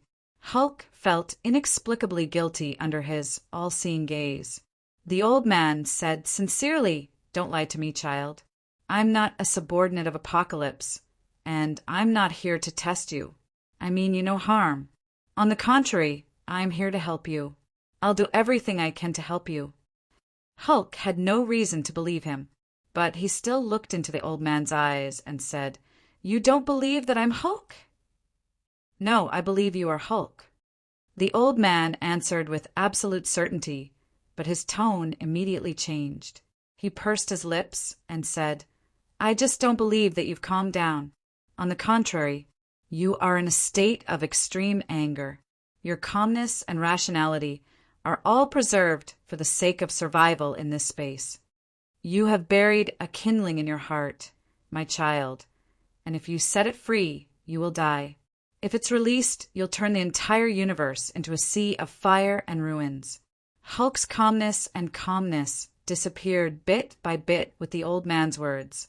The smile on his face became more and more distorted and cold. These ordinary words seemed to have magical power. They cut into the depths of his heart and stabbed everything that he had hidden deeply. The Hulk's body swelled up again.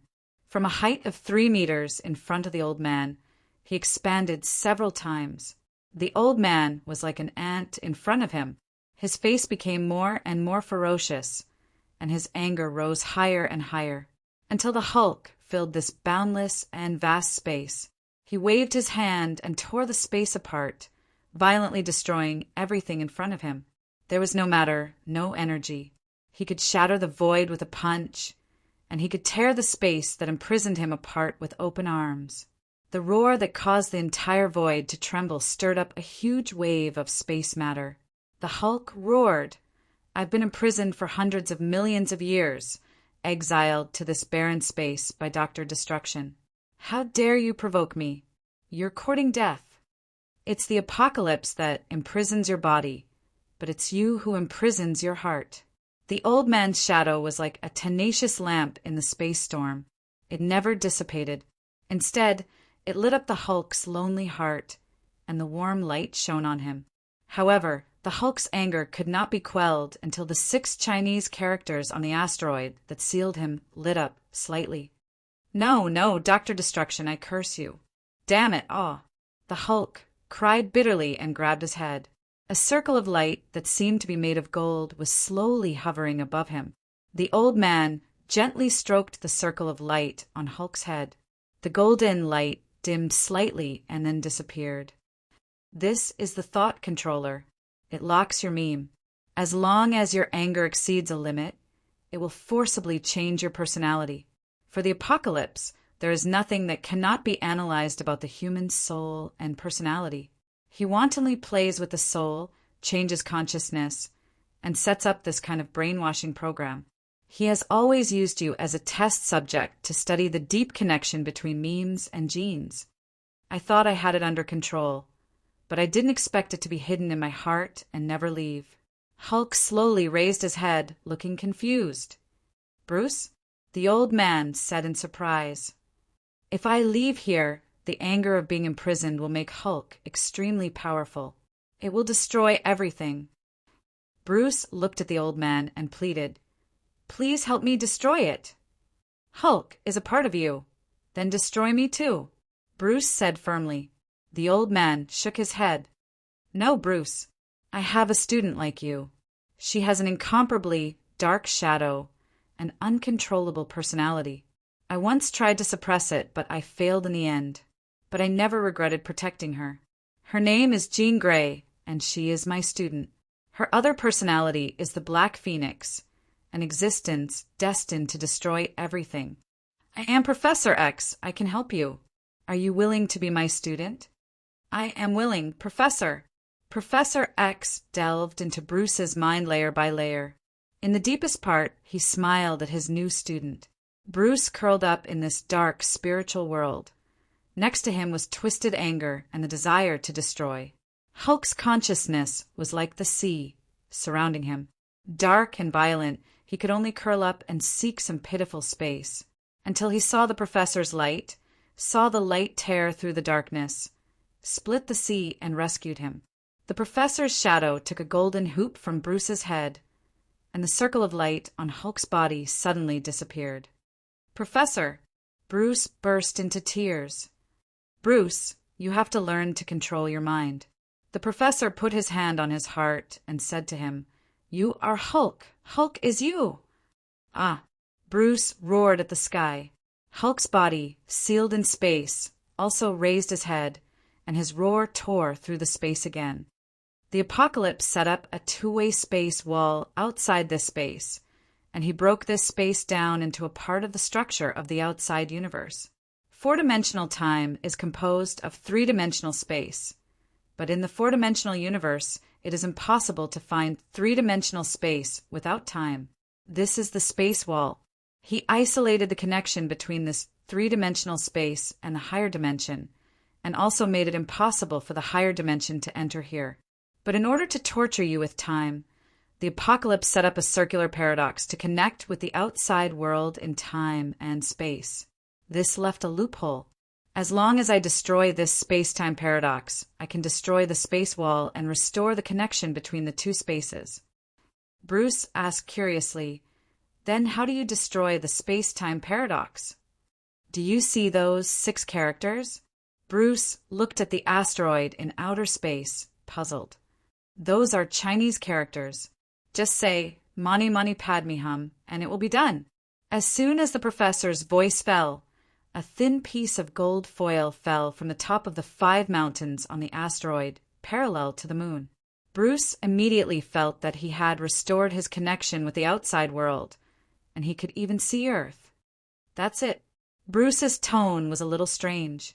The professor nodded, confirming Bruce's doubts. This is a means left behind by the apocalypse. As long as anyone says these 6 characters on this planet, the seal will be unlocked.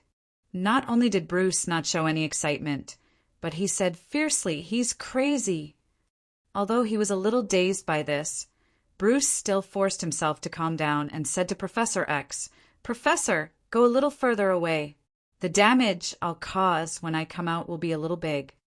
My body is still tens of thousands of light years away, protecting the civilization from afar with the main body of the apocalypse. Here, it's just the radiation of my thoughts. You just have to be careful not to hurt Earth. Okay, Professor, I'm coming out. The next moment, SHIELD and other country bumpkins on Earth once again saw an astronomical miracle happening at close range. A big green hand stretched out from the asteroid that was 1/3 the size of the moon. Then, like a chicken hatching from an egg, a giant split the planet and jumped out of the core. A loud noise came from outside the atmosphere. Although there was no air, the vibration caused by other media still made the whole world resound with a loud thunder. Hulk! The giant beat his chest and stamped his feet as he roared. The huge asteroid wreckage was lifted up by him with one hand and thrown towards the sun. A solar storm of tens of thousands of degrees enveloped him, but Bruce did not seem to notice. Chapter 230. Ever since Skynet took over Manhattan, Earth had been in constant trouble. Disasters of all sizes were happening one after another. Even the pedestrians on the streets seemed to be in a hurry, their expressions gloomy. Although they did not express it in words, an inexplicable restlessness was always growing in the dark corners. Everyone had a restlessness in their hearts that had nowhere to vent. The Hulk once again tore the planet apart with his bare hands in front of the world. After media reports, everyone knew that he was a monster who could not control his anger. He was the culprit who caused havoc in New York City. The victims who lost their loved ones in that accident would never forget the pain that Hulk brought to them. "Hello, this is the White House's line. I'm sorry, Dr. Bruce did not commit a crime, and he is not wanted. We can't arrest him and send him to a mental hospital. Even according to the law, the doctor was incapacitated when he killed your son, so the court can't convict him. We understand how you feel, but Dr. Bruce is a hero who protects the people."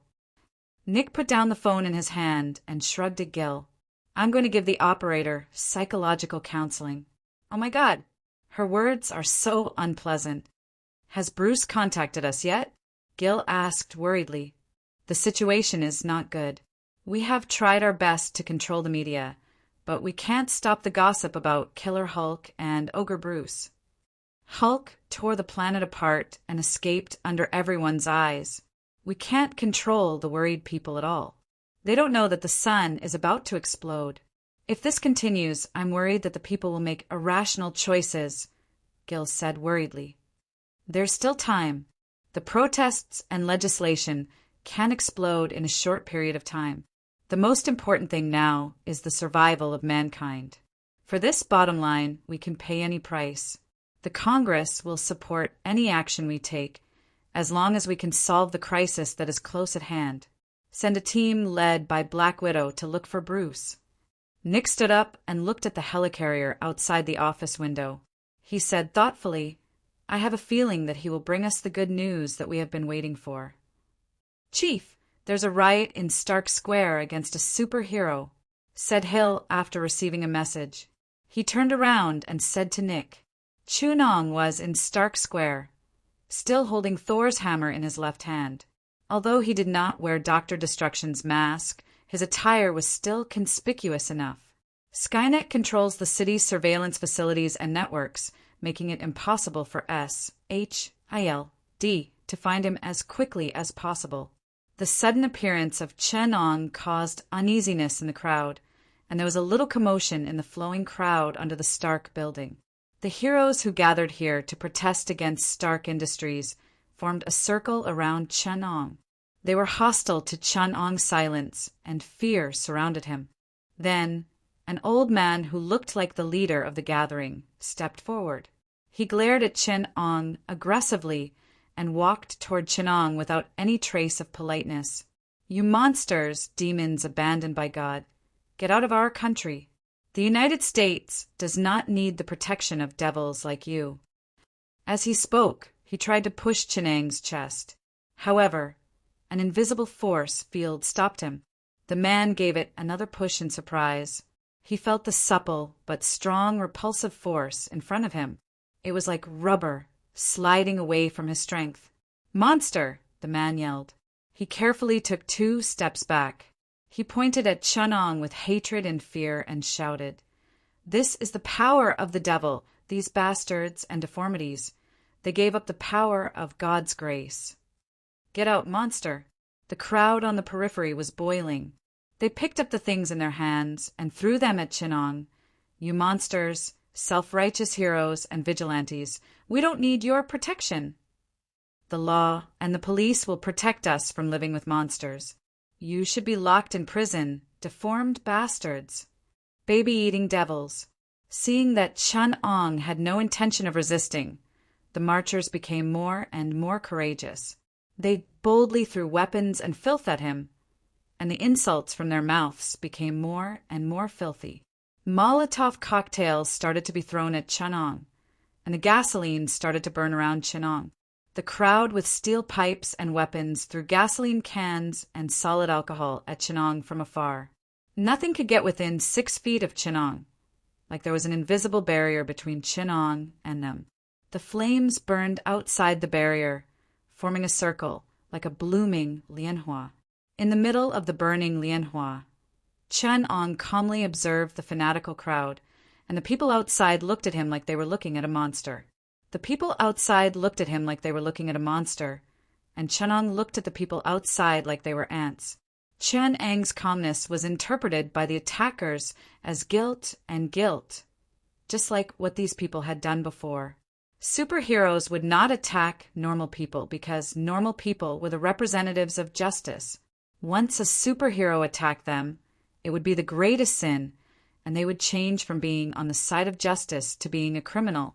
The law would protect them. They denied the justice of a superhero, but they used the integrity of a hero to demand a superhero. Once someone resisted, they could take the moral high ground and ruin the person's reputation. Because they represented normal people, the largest group of humans, and because the law did not punish the masses, it would only protect the weak, and because the superheroes who valued their reputation as much as their lives did not dare to do anything to them. But Chin-Ong was not a superhero, he was the world's biggest villain. He was infamous in several planes, an existence that made children cry. I don't think I did anything to you, did I? Chin-Ong waved his hand to disperse the flames and said to the people surrounding him, I'm actually not a superhero. Can you not surround me? I have something to do. The man in the lead stood up again, holding a steel pipe wrapped in tape in his hand, which was different from a rubber baton. Not only would the tape not act as a buffer, but it would also slow down the impact, which could really break a person's skull. Because you are a monster. God created humans. He was merciful and did not give us the power to hurt others. He pointed at the invisible force field around Chin-Ong and said loudly to the people around him, Only demons and monsters have this kind of power. You try to hide behind a harmless appearance, but God taught us not to lock hungry beasts in the same house with us. We have made this mistake many times, but monsters will always hurt our loved ones. Put those monsters in cages. Only in mental hospitals and prisons will you not hurt us. Don't push everything to God. I didn't think of such nonsense when I created you. Chin-Ong casually waved his hand, and the man was pulled to his side by an irresistible force. Chin-Ong smiled and asked him, I have a question for you. Chin-Ang's sudden action shocked the people around him, and they began to scatter in panic. The man in Chin-Ang's grasp struggled even more violently, and he threatened, How dare you attack me? The police and the government will not let you go. If you kill me, the honor and justice of a superhero will be trampled by you, and the Avengers will immediately arrest you and throw you into prison. They can't control me. Chin-Ong shook his head. My question is, if all the superheroes are expelled by you, who will stop me? The eyes of the man caught by Chin-Ong suddenly widened, and his face suddenly turned pale. His whole body trembled, and he was so afraid that he could not speak because Chin-Ang's face was covered with a metal mask that he was very familiar with. Water drops dripped from his crotch, and the man who was caught in a nightmare could not even control his bladder, and his body was completely paralyzed in the air. The persistence of the hero and the doubts of the people, an interesting plot including the hero's self-interrogation and the struggle of human nature, the conflict between personal heroism and the system, is really the most precious training for the hero. But unfortunately, I am the villain. Chin-Ong threw the smelly body to the ground, and Mjolnir fell on Stark Square, and all of New York shook violently. A huge crack ran through the entire Stark Square from where Mjolnir fell, tearing the surrounding streets and destroying the foundations of the surrounding buildings. The whole city once again fell into panic and turmoil. Under the satellite surveillance of SHIELD, Chin-Ong walked into the Stark building behind him. To be continued.